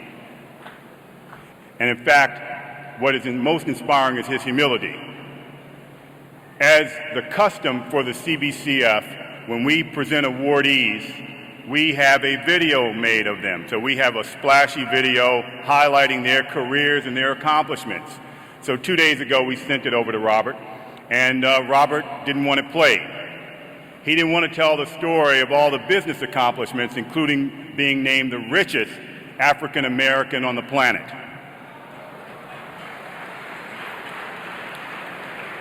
But wherever he goes, he carries his love of music. It was particularly meaningful to Robert and to all of us when earlier this summer he was named chairman of the board of Carnegie Hall.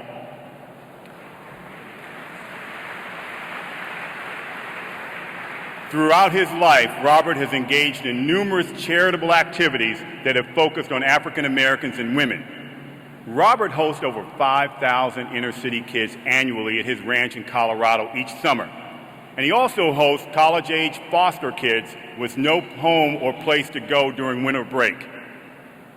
More recently, Robert has played a leading role in Fund to Foundation, which has provided the United Negro College Fund with the largest ever investment in STEM education for African Americans.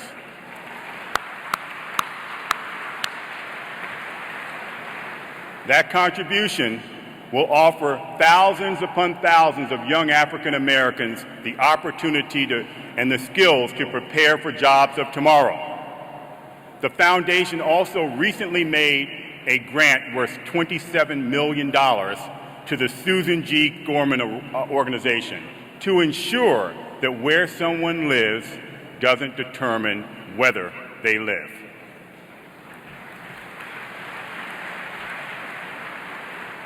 Giving new hope and new life, this 12-city initiative will fight the statistics that our mothers, wives, aunts, sisters, and daughters are 40% more likely than white women to die from the disease. But rather than share a list of Robert's awards, recognitions, and accomplishments, I can share one more story with you that I think will help you understand the kind of man he is and why we are recognizing him this evening. When Robert heard that 43 of the girls in Chibok, Nigeria, who had been kidnapped by Boko Haram, had escaped, he was stunned to see it on page C24 of the paper, and he decided to do something about it. Robert contacted the president of the American University of Nigeria and quietly went about funding their education, committing to provide the same financial support for every single other Chibok girl who will escape in the future and who will seek an education.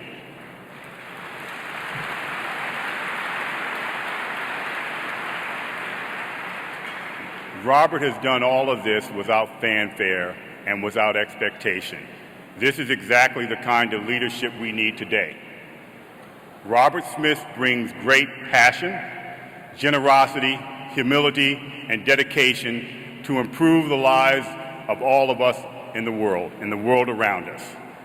I am thrilled to present the Chairman's Award of the Congressional Black Caucus Foundation to Robert Frederick Smith. Please stand and join me in giving him a well-deserved round of applause. Ladies and gentlemen, please welcome Mr. Robert F. Smith. Also joining to present the Chairman's Award are Texas-based board members, Congresswoman and Board Vice Chair Sheila Jackson Lee, Tanya Vesey, and Lonnie Johnson.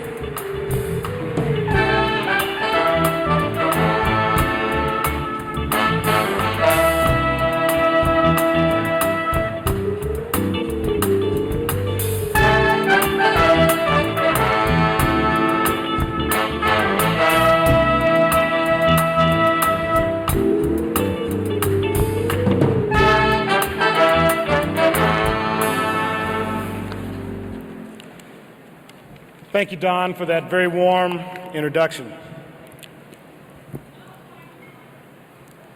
Mr. President and Secretary Clinton, it is an honor to be here to accept this award. When I told my mother, who is from Washington, D.C., about receiving this wonderful award, she, as most mothers do, said, well, who else is going to be there? And so I told her, and she said, huh? I said, and you know, President Obama is going to speak. And she said, well, son, don't take too much time because people really want to hear what he has to say. So with that, I'm going to ambitiously take you back to the time of my birth in a few short minutes and tell you a little bit about who I am, what we do, and why I'm here. I grew up in the city of Denver, a fourth-generation Colorado native. In the hot summer of 1963, my mother, I was just 9 months old, my mother took my brother and I to Washington, D.C., answering the call of Dr. King. And I'm assuming she thought that the closer we were, the more it might sink in. And she knew that her boys were too young to remember all that was said that day. But she believed that the history witnessed that day would always be part of the men who we would become one day.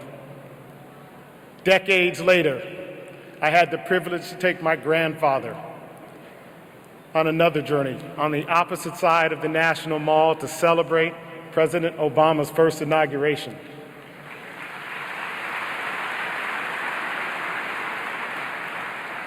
And as you all remember, it was a cold day, and as my grandfather and I shivered together that morning, he kept the two of us warm by telling me stories about his time as a young man living in Washington, D.C. and working in the United States Senate lounge, where he checked hats and coats and poured coffee and tea for senators and their guests. As a matter of fact, he told me he managed to sneak a peek out the window on the day of President Roosevelt's swearing in.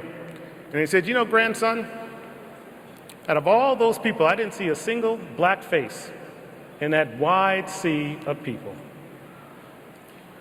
Frankly, the grand sweep of history was not lost on neither of us. That my grandfather could return to the Capitol after all those years, not as a coat check, but as a personal guest of the great lion of the Senate, Ted Kennedy, for the ascension of our first African-American president.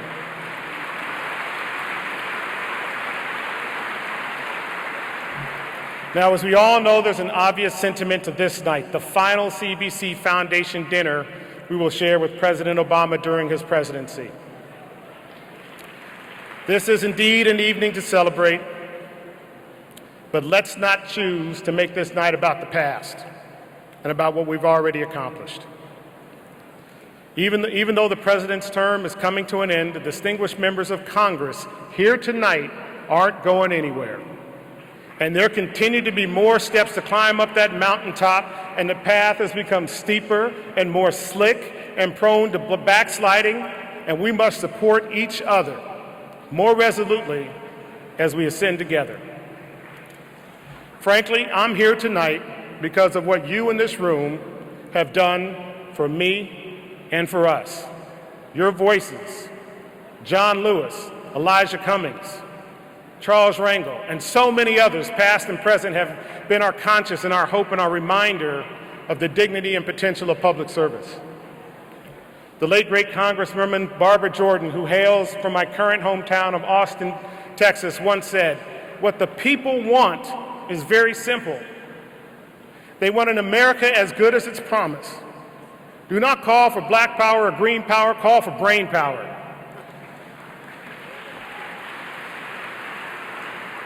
For the first time in history, wealth can be created without having massive amounts of capital handed down, the ownership of people or land or natural resources.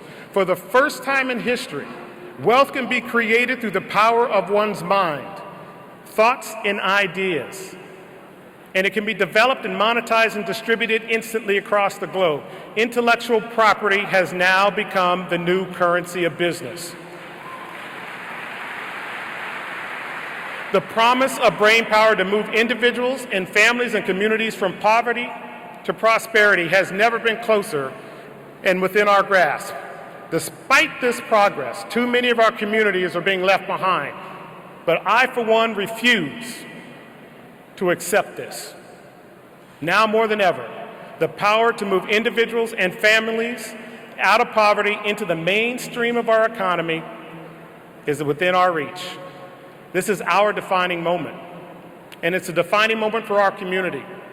But it takes all of us, business people like me, educators, legislators like you, and community leaders like you, to unleash the minds of our young people. Just last month when I was in Baltimore, I was with some young adults at the Empower program.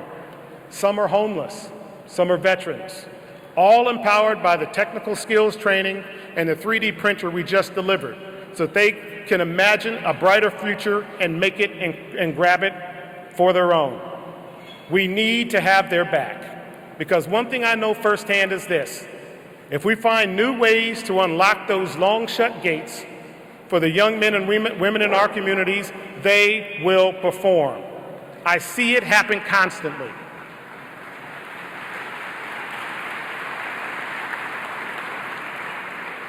If we do this locally, we can change our neighborhoods. If we do it at scale, we can change our nation. As many of you know, 1 week from today, we'll be gathering again for the opening of the National Museum of African American History and Culture at the Smithsonian. The brilliant architect of this museum, David Adjaye, described the African American story as an extraordinary journey of overcoming and shaping what America is. If my story, if our president's story, and your stories, and if us being here tonight tells us anything, it's that the arc of the moral universe, as Dr. King described it, does indeed bend towards justice, but it doesn't happen by natural law or gravitational law. It's not a given, and it's not a guarantee. It happens because leaders like you put your shoulder to it, you don't let up, and you go after it each and every day. And for this, I thank you.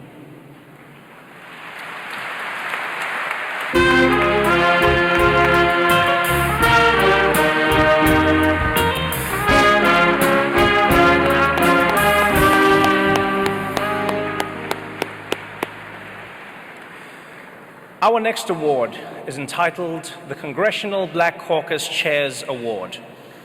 This award is presented each year to an individual who exhibits the highest standards of dedication, ability, and creativity. This year's awardees are the Emanuel Nine. Marie Graham Hudd, Susie Jackson, Ethel Lee Lance, DePayne Middleton Doctor, Clementa C. Pinckney, Tywanza Sanders, Daniel Simmons, Sharonda Cole Singleton, Maya Thompson, June 17, 2015. We all remember that fateful day in Charleston, South Carolina, when 9 Christian souls were taken away far too soon. They were taken away during one of the worst mass shootings in the history of our country. The historic Emanuel African Methodist Episcopal Church, the oldest A.M.E. church in the nation, is respectfully known as Mother Emanuel, and it was the site of this horrific act of hate. We have mourned and prayed and will forever feel the loss of their presence. Yet our purpose this evening is to celebrate their lives, to celebrate how the spirits of those 9 individuals caused the communities of Charleston to come together in forgiveness, love, unity, rather than respond in violence. We uplift the survivors and their families and friends. We choose to act in a way they knew their loved ones would have wanted. Families of the slain surprised many by immediately offering their forgiveness to the perpetrator of this heinous act. Communities of all ethnicities and religions rallied behind this act of Christian faith and held prayer vigils, fundraisers, and a mass unity rally on the Arthur Ravenel Bridge. Tens of thousands of community members crossed from the Mount Pleasant side of the bridge to the downtown Charleston side, displaying supportive signs and flags. A senseless, hate-filled crime and a devastating loss has turned into an opportunity to heal, strengthen community bonds, and lean on faith in the face of an unspeakable spiritual challenge. Tonight, we honor the Emanuel Nine and their survivors with the Congressional Black Caucus Chairperson Award.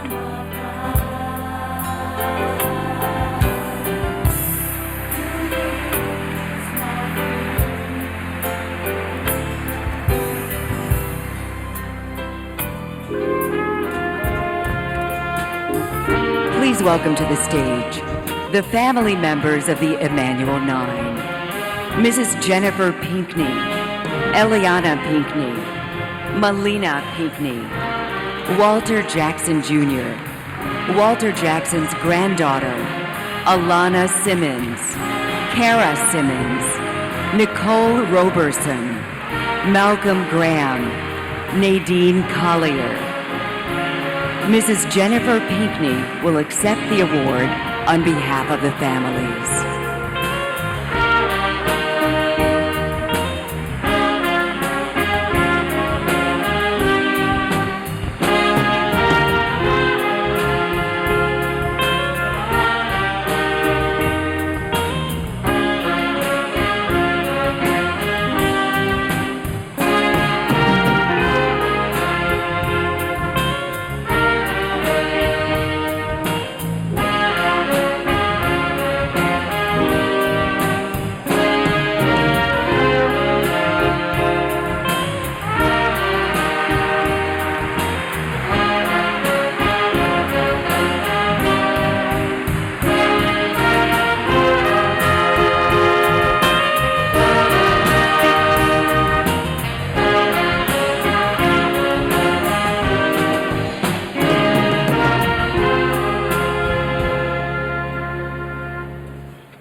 Good afternoon. June 17th, 2015 is a day that shocked many people around the world. Many wanted to know why. How could such a horrific event happen? This day shattered the lives of 9 families, 5 survivors, 1 nation. It will forever and always be etched in our brains. On behalf of the Emanuel Nine, we want to say thank you. In a time when the country is seeing more unjustified killings from American-born terrorists, we need your help. There is a need for justice and reconciliation that can only come when communication is effective and fairness and equity is available. Faith has enabled these families to survive and overcome great loss, but faith without work is dead. And so we will call on the U.S. Senate, the U.S. House of Representatives, every governor, and every state legislator to provide the leadership to bring fairness, peace, justice, and reconciliation to all people.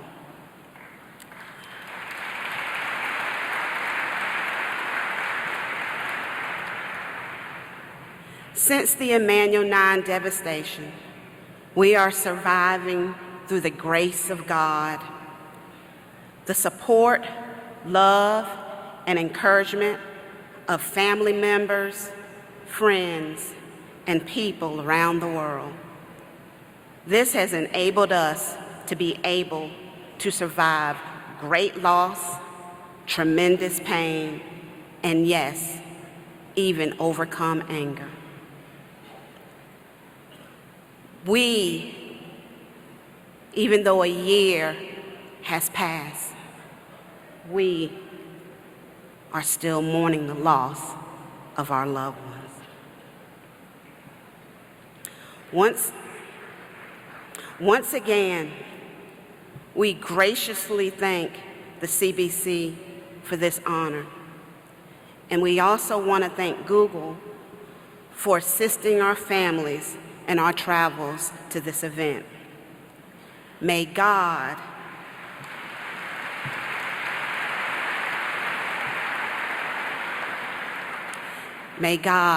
continue to bless each and every one of you and continue to pray for all of us.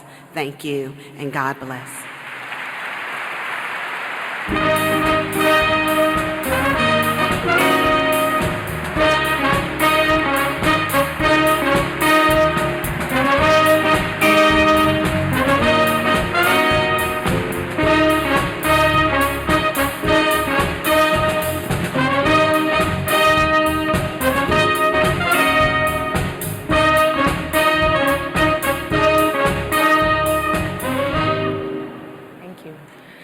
Our next award this evening is the Barbara Jordan Award. This award was instituted in 2003 to honor a woman who has excelled in providing extraordinary contributions as a public servant. This year's Barbara Jordan Award goes to Representative Marcia Fudge. Congressional member representing Ohio's 11th Congressional District is a triple threat. Representative Marcia Fudge is an activist, savvy politician, and compassionate leader. She has served the people of Ohio for more than 2 decades as a member of Congress and as the first Black and female mayor of Warrensville Heights. Her mission has always been to improve the lives of the country's underserved communities. Representative Fudge is unwavering in her commitment to improving the public school systems in Ohio and across the country. She fights to provide quality schools in every community.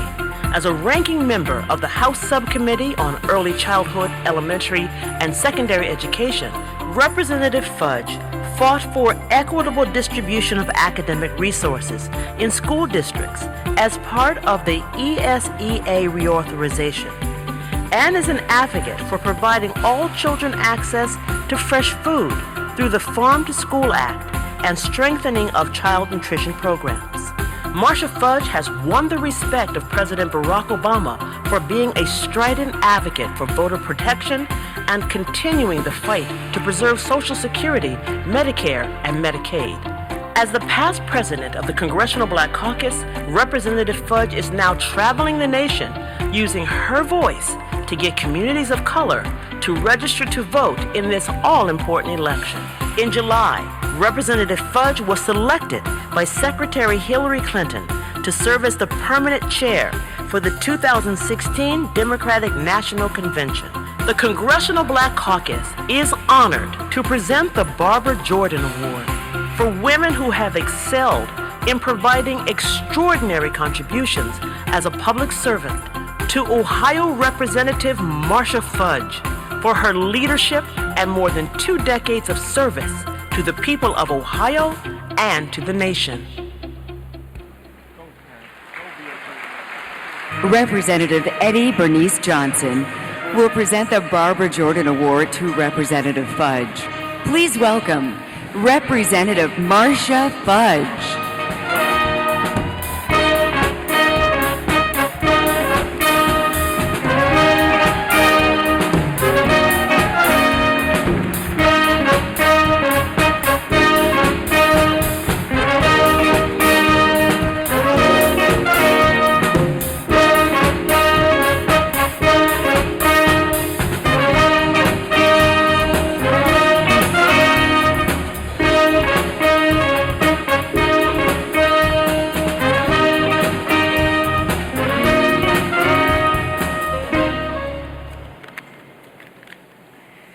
Thank you very, very much.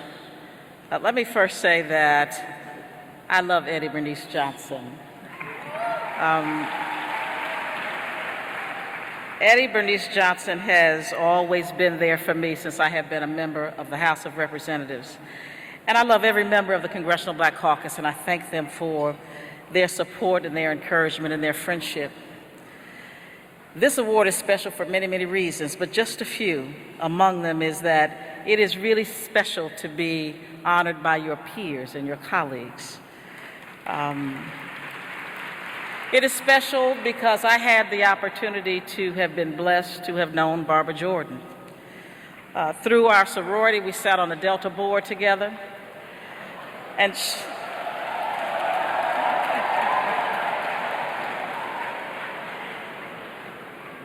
she was one of my idols.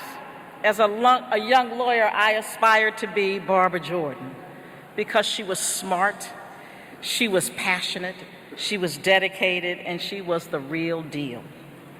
I can't thank you enough. I can't thank you enough for the confidence that you have placed in me. God bless you, and thank you so much, CBC. I love you all.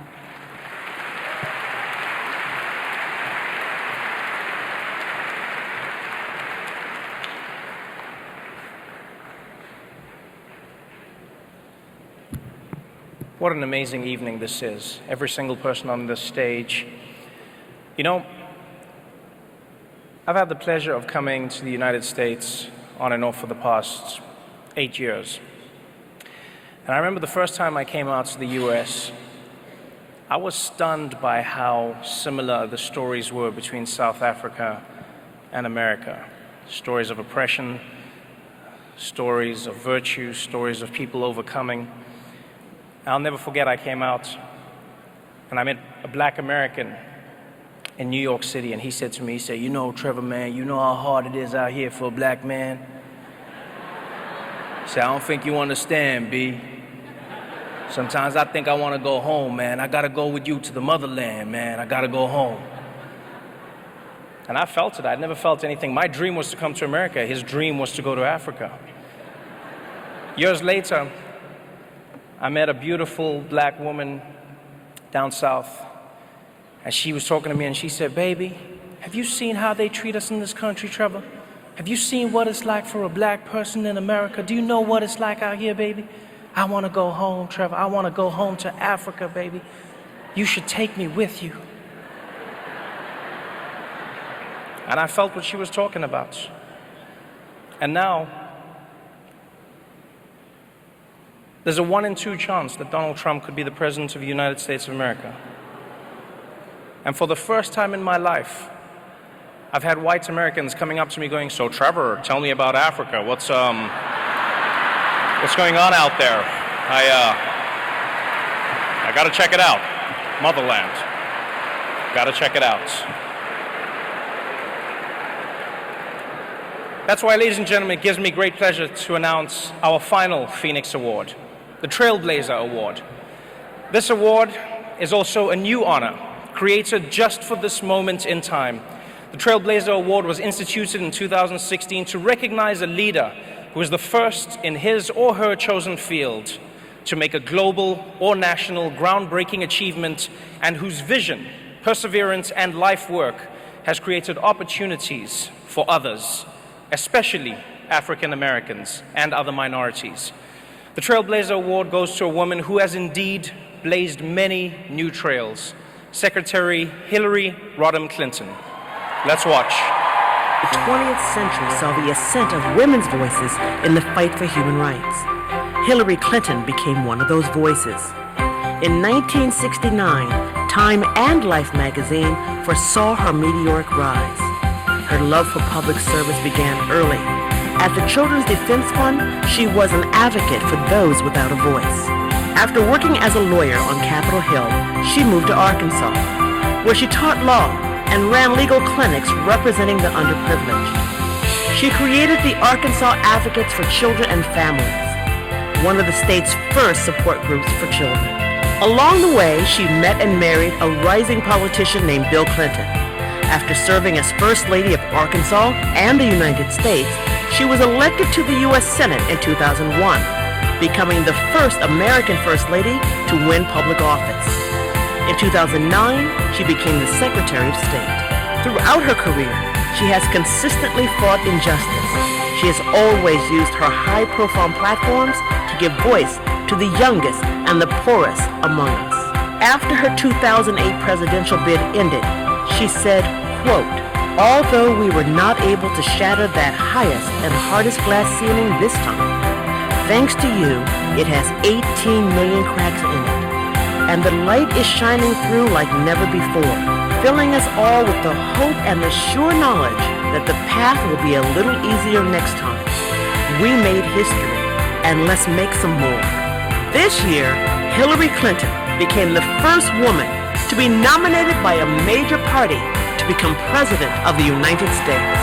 Hillary Clinton's leadership, compassion, and tremendous contributions to improving the lives of people across this nation, especially African Americans and minorities, has been invaluable.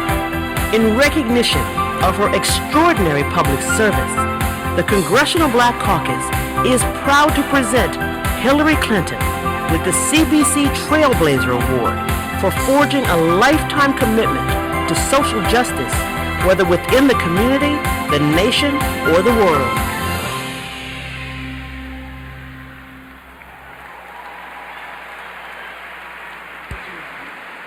Representative John Clyburn will present the Trailblazer Award to Secretary Clinton. Please welcome Secretary Hillary Rodham Clinton.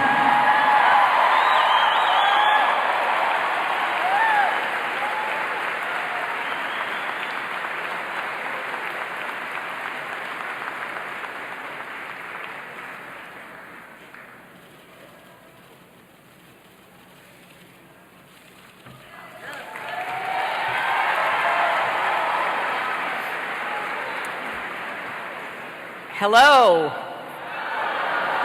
It's so great to be back here with all of you tonight. I want to thank my friend, Congressman Jim Clyburn, Don Peebles, Representative Butterfield, members of the Congressional Black Caucus, and congratulate all of the honorees. On a personal note, I want to recognize a dear friend who is retiring after 46 years, Congressman Charles Rangel. He is one of a kind, and we are grateful for your years of service. And what can I say about one of the best presidents this country has ever had, Barack Obama? All through this campaign, I have made the point over and over again. President Obama saved our country from a second Great Depression. He brought Osama bin Laden to justice. And so much more. I, for one, don't think he gets the credit he deserves for doing what he's done on behalf of our country and the world. And it's not just the president he's been, but the man he is. Even when hateful nonsense is thrown their way, Barack, Michelle, their two beautiful daughters have represented our country with class, grace, and integrity.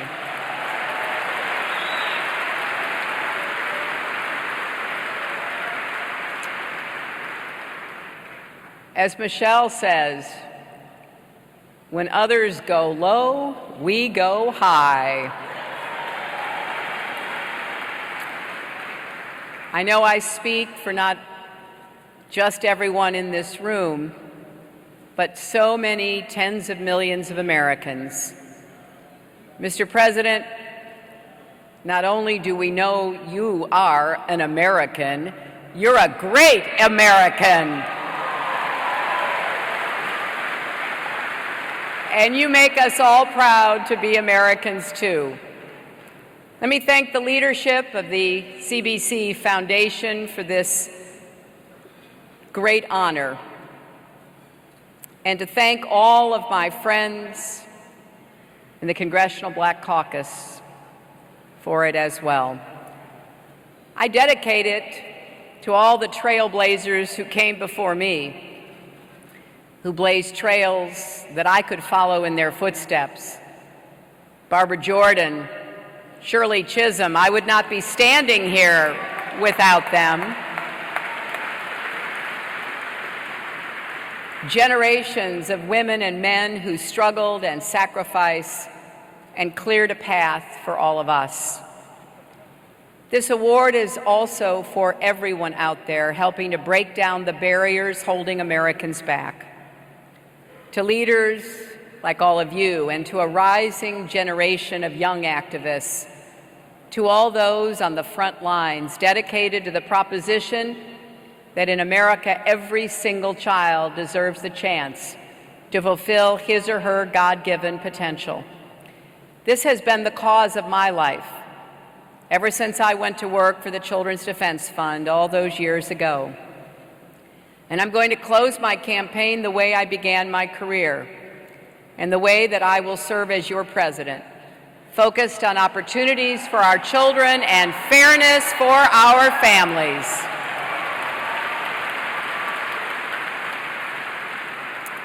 We have so much work to do together. I've heard many heartbreaking stories over this campaign. One was from Tiana Gaines Turner, a working mother to 3 children from Northeast Philadelphia. She testified at the DNC platform meeting in June and told us how her husband had been laid off and she worked in a part-time job. She said she'd been hungry more times than she could count, and that life felt like a maze because she faced barriers no matter which way she turned. But despite all of this, Tiana has hope. She still believes that her 8-year-old daughter will be president one day. And she believes that this election can make all the difference in the world to her and her family. Let's prove her right. As a country, we have a moral obligation to give her family and every family a chance to rise up and reach their dreams. That is what's at stake in this election. It's not about golf course promotions or birth certificates.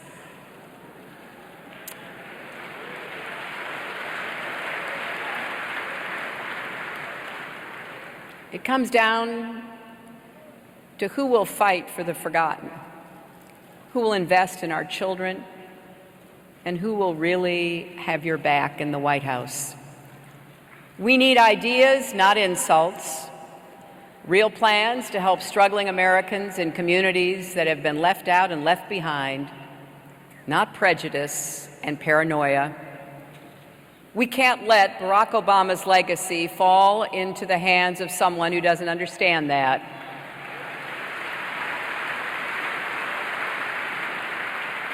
Whose dangerous and divisive vision for our country will drag us backwards.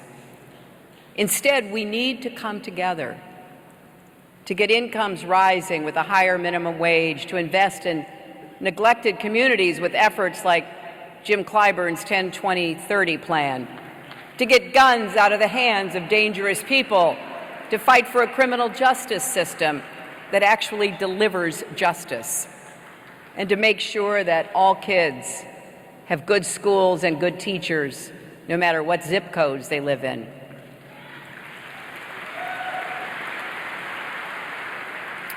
When you really think about it, the choice this November is about so much more than Democrats and Republicans.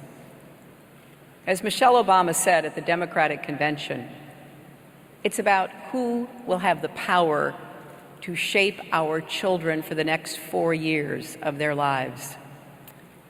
It's also about the kind of country we want to be, and what we want to leave behind for future generations. I thank everyone here who has been fighting for this vision over so many years. I thank all who have supported me. I want you to know I'm not taking your vote or anyone's vote for granted. I'm working every single day to earn your support. And I need your help over the next 52 days to bring our campaign across the finish line together.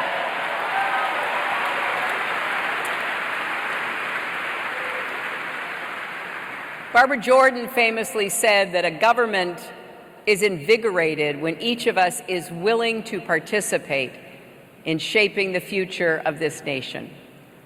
So to everyone here tonight, please keep doing what you're doing, but also help to register voters. Tell others about the clear choice in this election. In some states, early voting is nearly here, so we need to keep the pressure on. Let's send a loud and clear message, once and for all. We are stronger together. And no matter what, remember this: love trumps hate. Thank you all very much.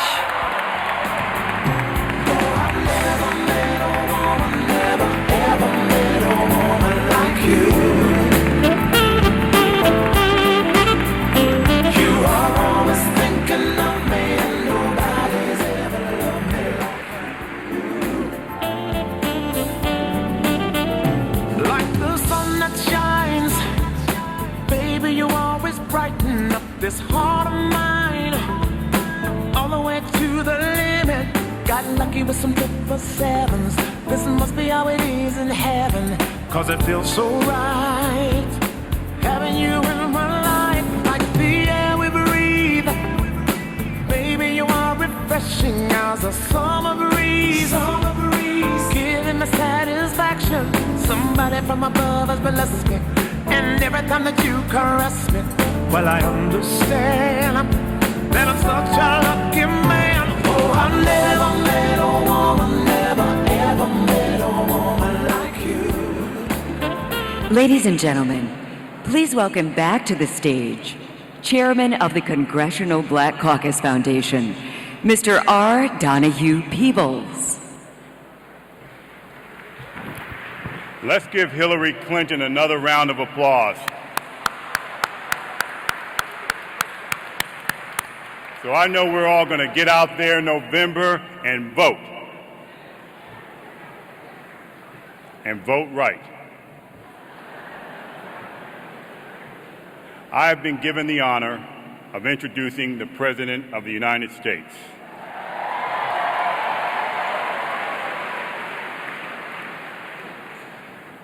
The President will preside at this conference as our Commander-in-Chief for the very last time.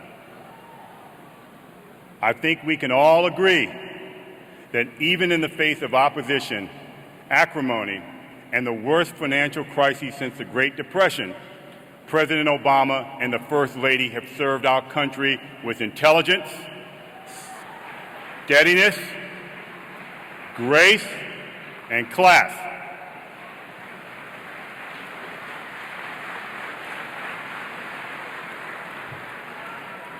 The First Lady of the United States has set a new bar for that role in substance, impact, and style.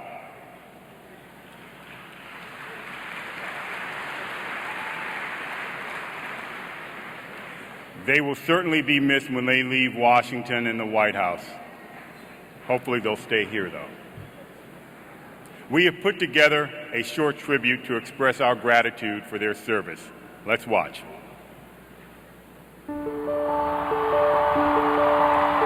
8 years ago, on a warm night in Chicago, a black man earned the title of President of the United States for the very first time.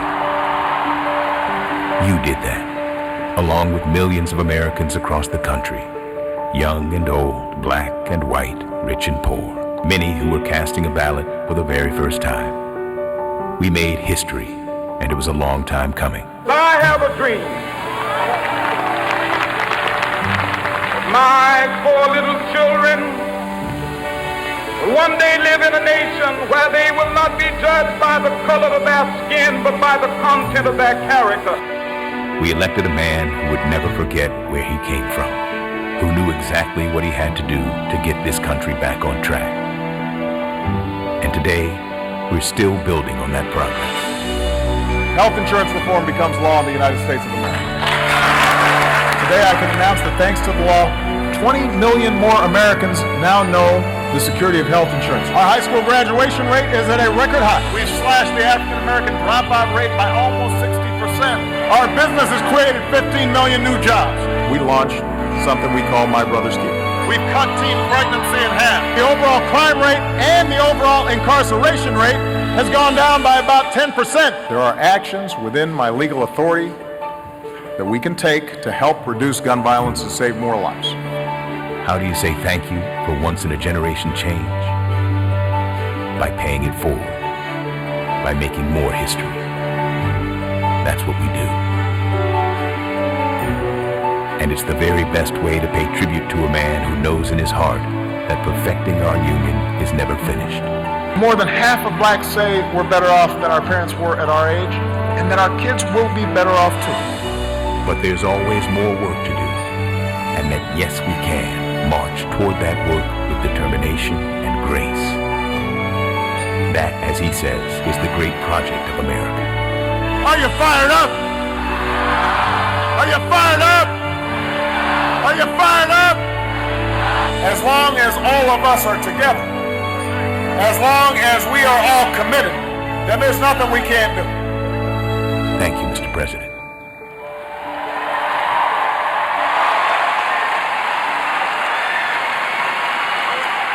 Ladies and gentlemen, I have the distinct honor of presenting to you the greatest leader of our generation, the President of the United States of America and the First Lady of the United States of America.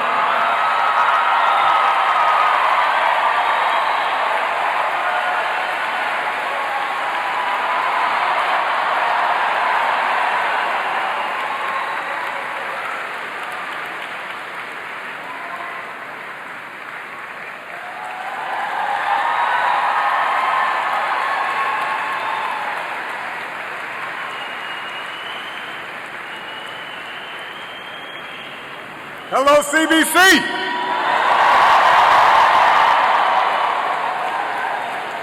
Thank you, Don, for the great work you are doing and that kind introduction. I love you too.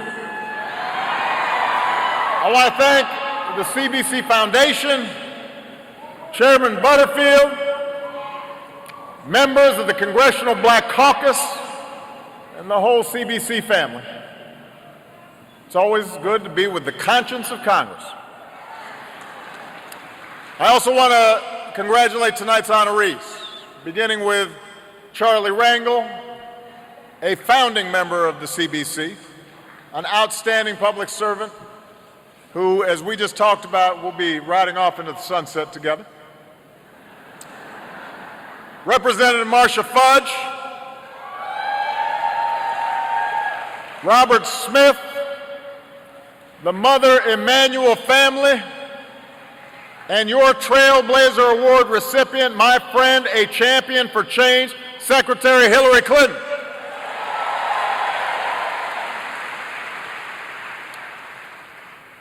There's an extra spring in my step tonight. I don't know about you guys, but I am so relieved that the whole birther thing is over.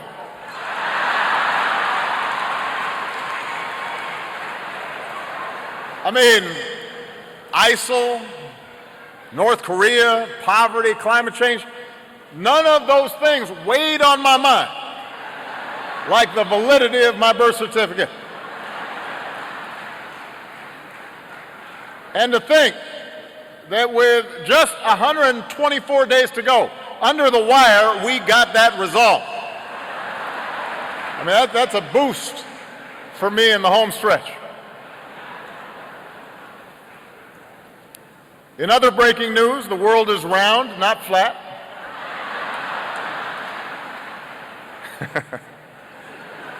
Lord. This is, of course, my last CBC dinner as president. Next time I show up, I have to buy a ticket.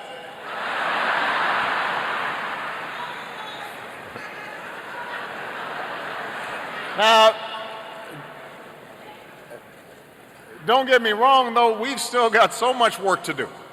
And we are sprinting all the way through the tape. But the days are winding down.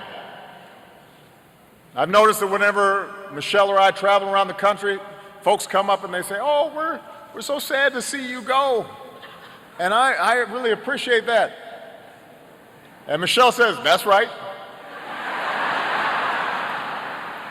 She gave a speech yesterday.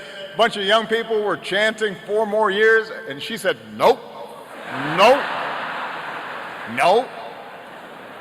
She's ready. But we do want to take this opportunity just to say thank you. To say thank you for your support over the years. To say thank you for your friendship. To say thank you for your prayers. As I just look across this auditorium, there's so many people here who lifted us up, who steadied us when things got tough. When we began this journey, coming on 10 years now, we said this was not about us. It wasn't about me, it wasn't about Michelle. It wasn't just to be a black president or the president of black America. We understood the power of the symbol. We know what it means for a generation of children of all races to see folks like us in the White House. And as Michelle says, we've tried to be role models, not just for our own girls, but for all children, because we know they watch everything we do as adults. They look to us as an example. So we've taken that responsibility seriously. And I've been so blessed to have a wife and a partner on this journey who makes it look so easy and is so strong and so honest and so beautiful and so smart. But we're just thankful because you guys have lifted us up every step of the way. Now we know, however, that what matters most for our community is not just the symbol, not just having an African American president. It's having a president who's going to do his or her darndest to make the right decisions and fight the right fights. And think about the fights that we've waged together these past 8 years. Together we fought our way back from the worst recession in 80 years. Turned an economy that was in free fall, helped our businesses create more than 15 million new jobs. We declare that health care is not a privilege for a few, but a right for everybody. Secured coverage for another 20 million Americans, including another 3 million African Americans. Our high school graduation rate is at an all-time high, including for African American students. More African Americans are graduating from college than ever before. Together we've begun to work on reforming our criminal justice system, reducing the federal prison population, ending the use of solitary confinement for juveniles, banning the box for federal employers, reinvigorating the Justice Department's Civil Rights Division, pushing to make sure police and communities are working together to make sure that our streets are safe and that our law is applied equally. We're giving opportunities for kids so that they don't get in the criminal justice system in the first place. And I want to thank all of you who've helped us reach nearly 250 My Brother Keepers communities across the country.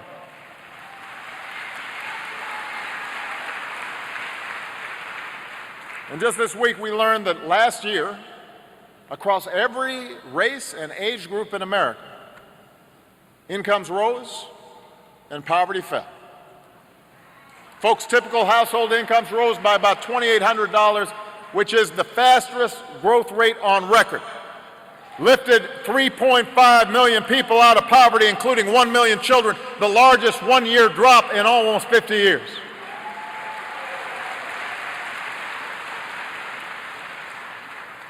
By so many measures, our country is stronger and more prosperous than it was 8 years ago.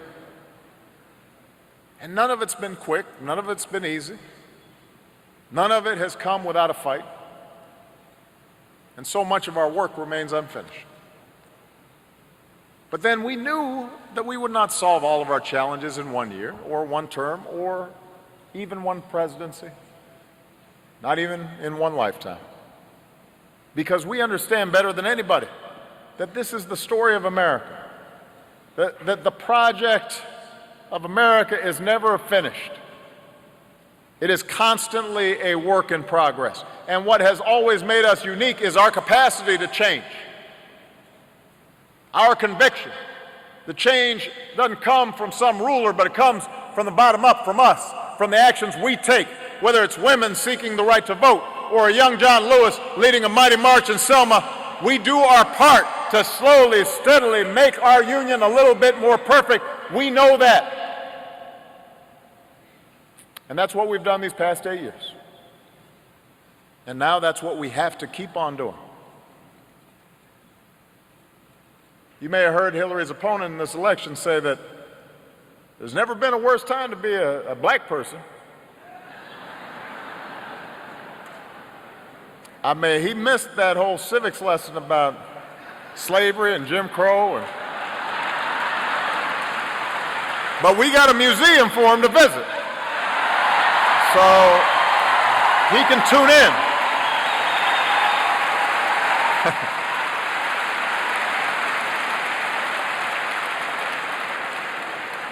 We will educate him.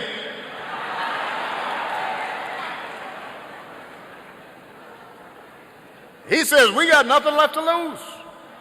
So we might as well support somebody who has fought against civil rights and fought against equality and who has shown no regard for working people for most of his life. Well, we do have challenges, but we're not stupid.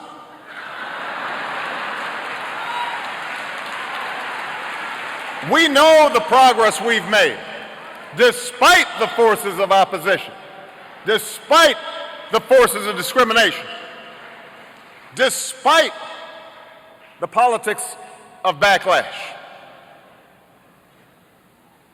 And we intend to keep fighting against those forces.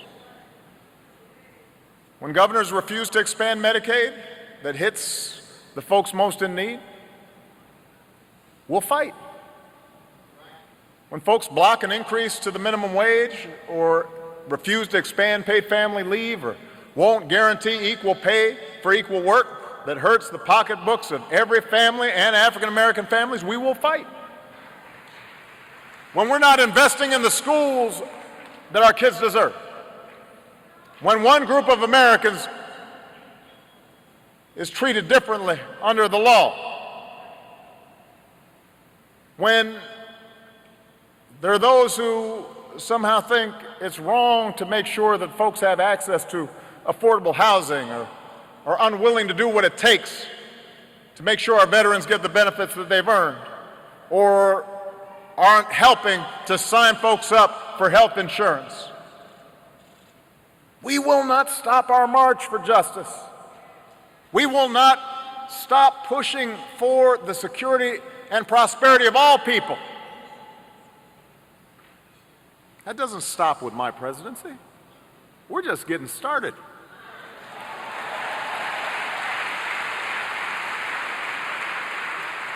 And when across this country in 2016, there are those who are still trying to deny people the right to vote, we've got to push back twice as hard. Right now, in multiple states, Republicans are actively and openly trying to prevent people from voting.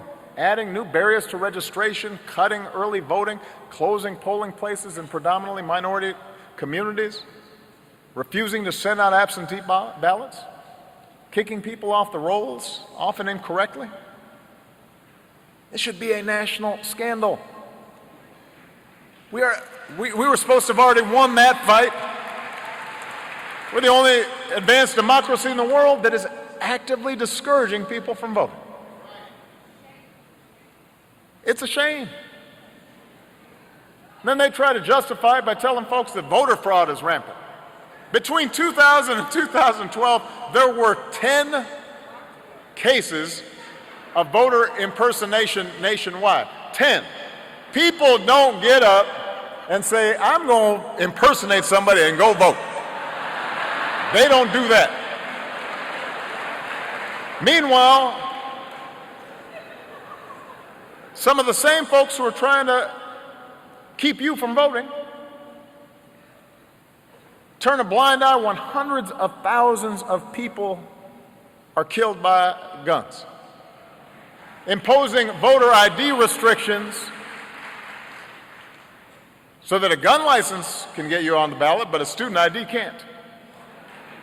Apparently more afraid of a ballot than a bullet. So no, our work's not done.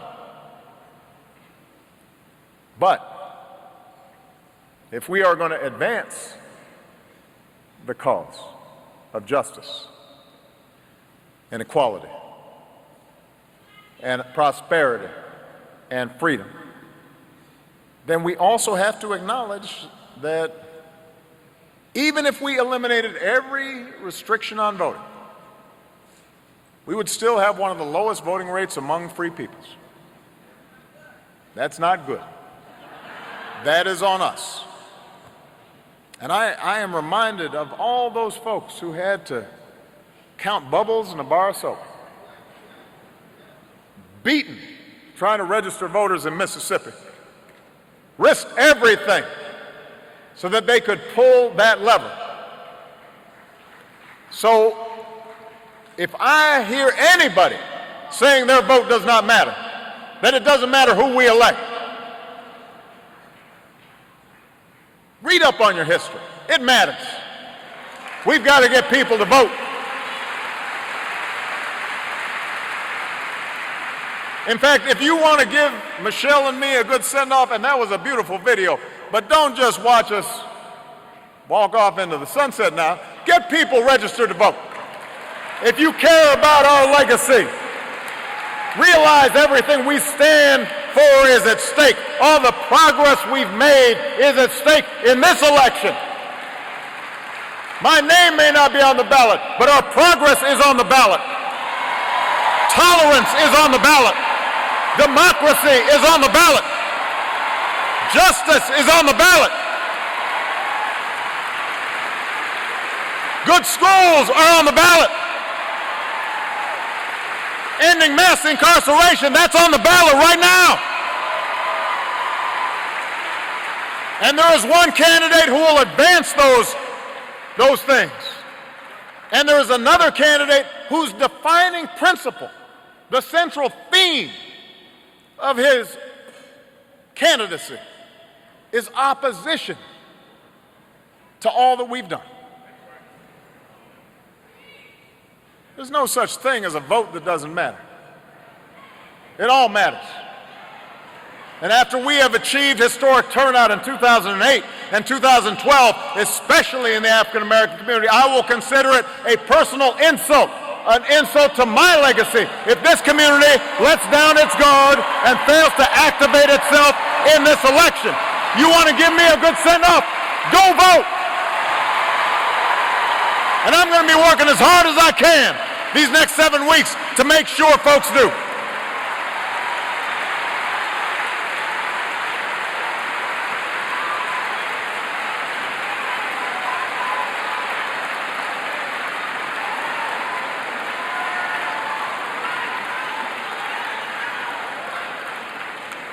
Hope is on the ballot. And fear is on the ballot too.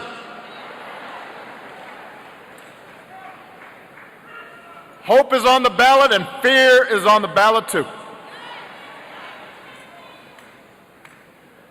You know, a few days ago, Michelle and my mother-in-law and the girls and I, we snuck over and got an early look at the new Smithsonian National Museum of African American History and Culture.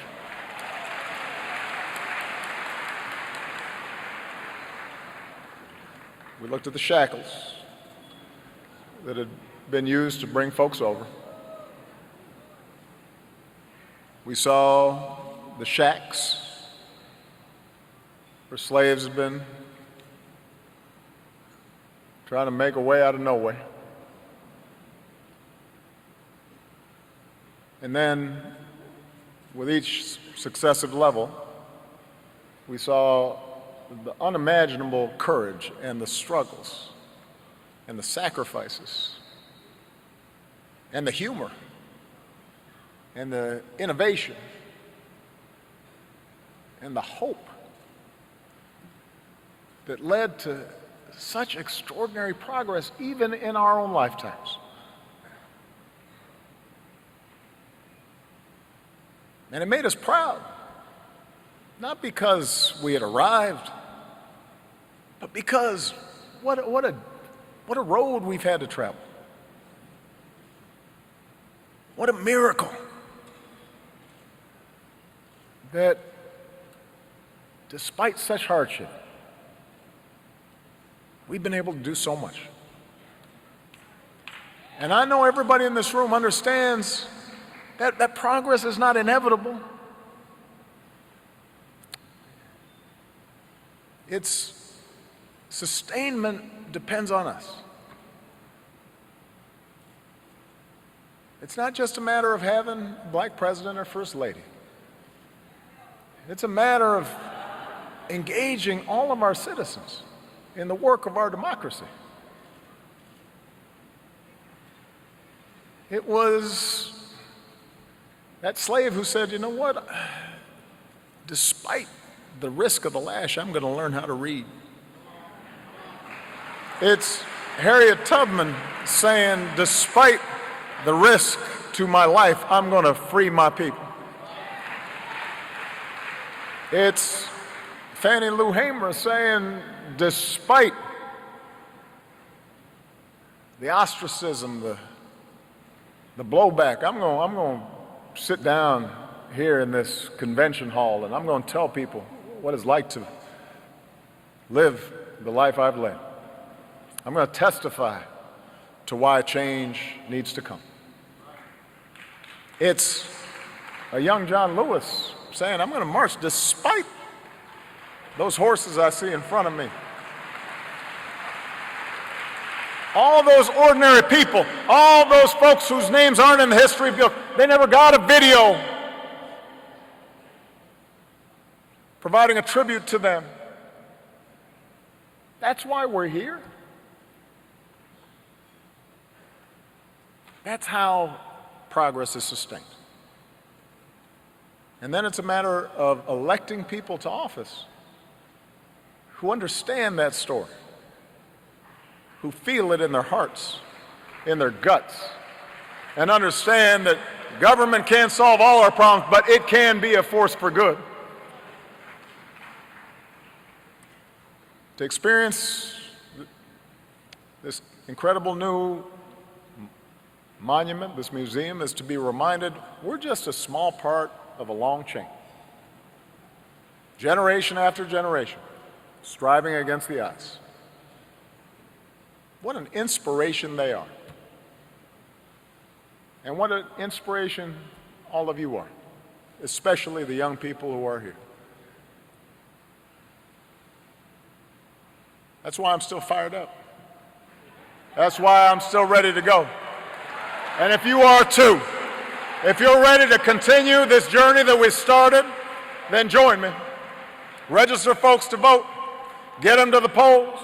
Keep marching, keep fighting, keep organizing. If we rise to this moment, if we understand this isn't the end point, this is the beginning, we're just getting going, we're just getting moving, then I have never been more optimistic that our best days are still ahead. thank you for this incredible journey, CBC. God bless you. God bless this country that we love. We love you.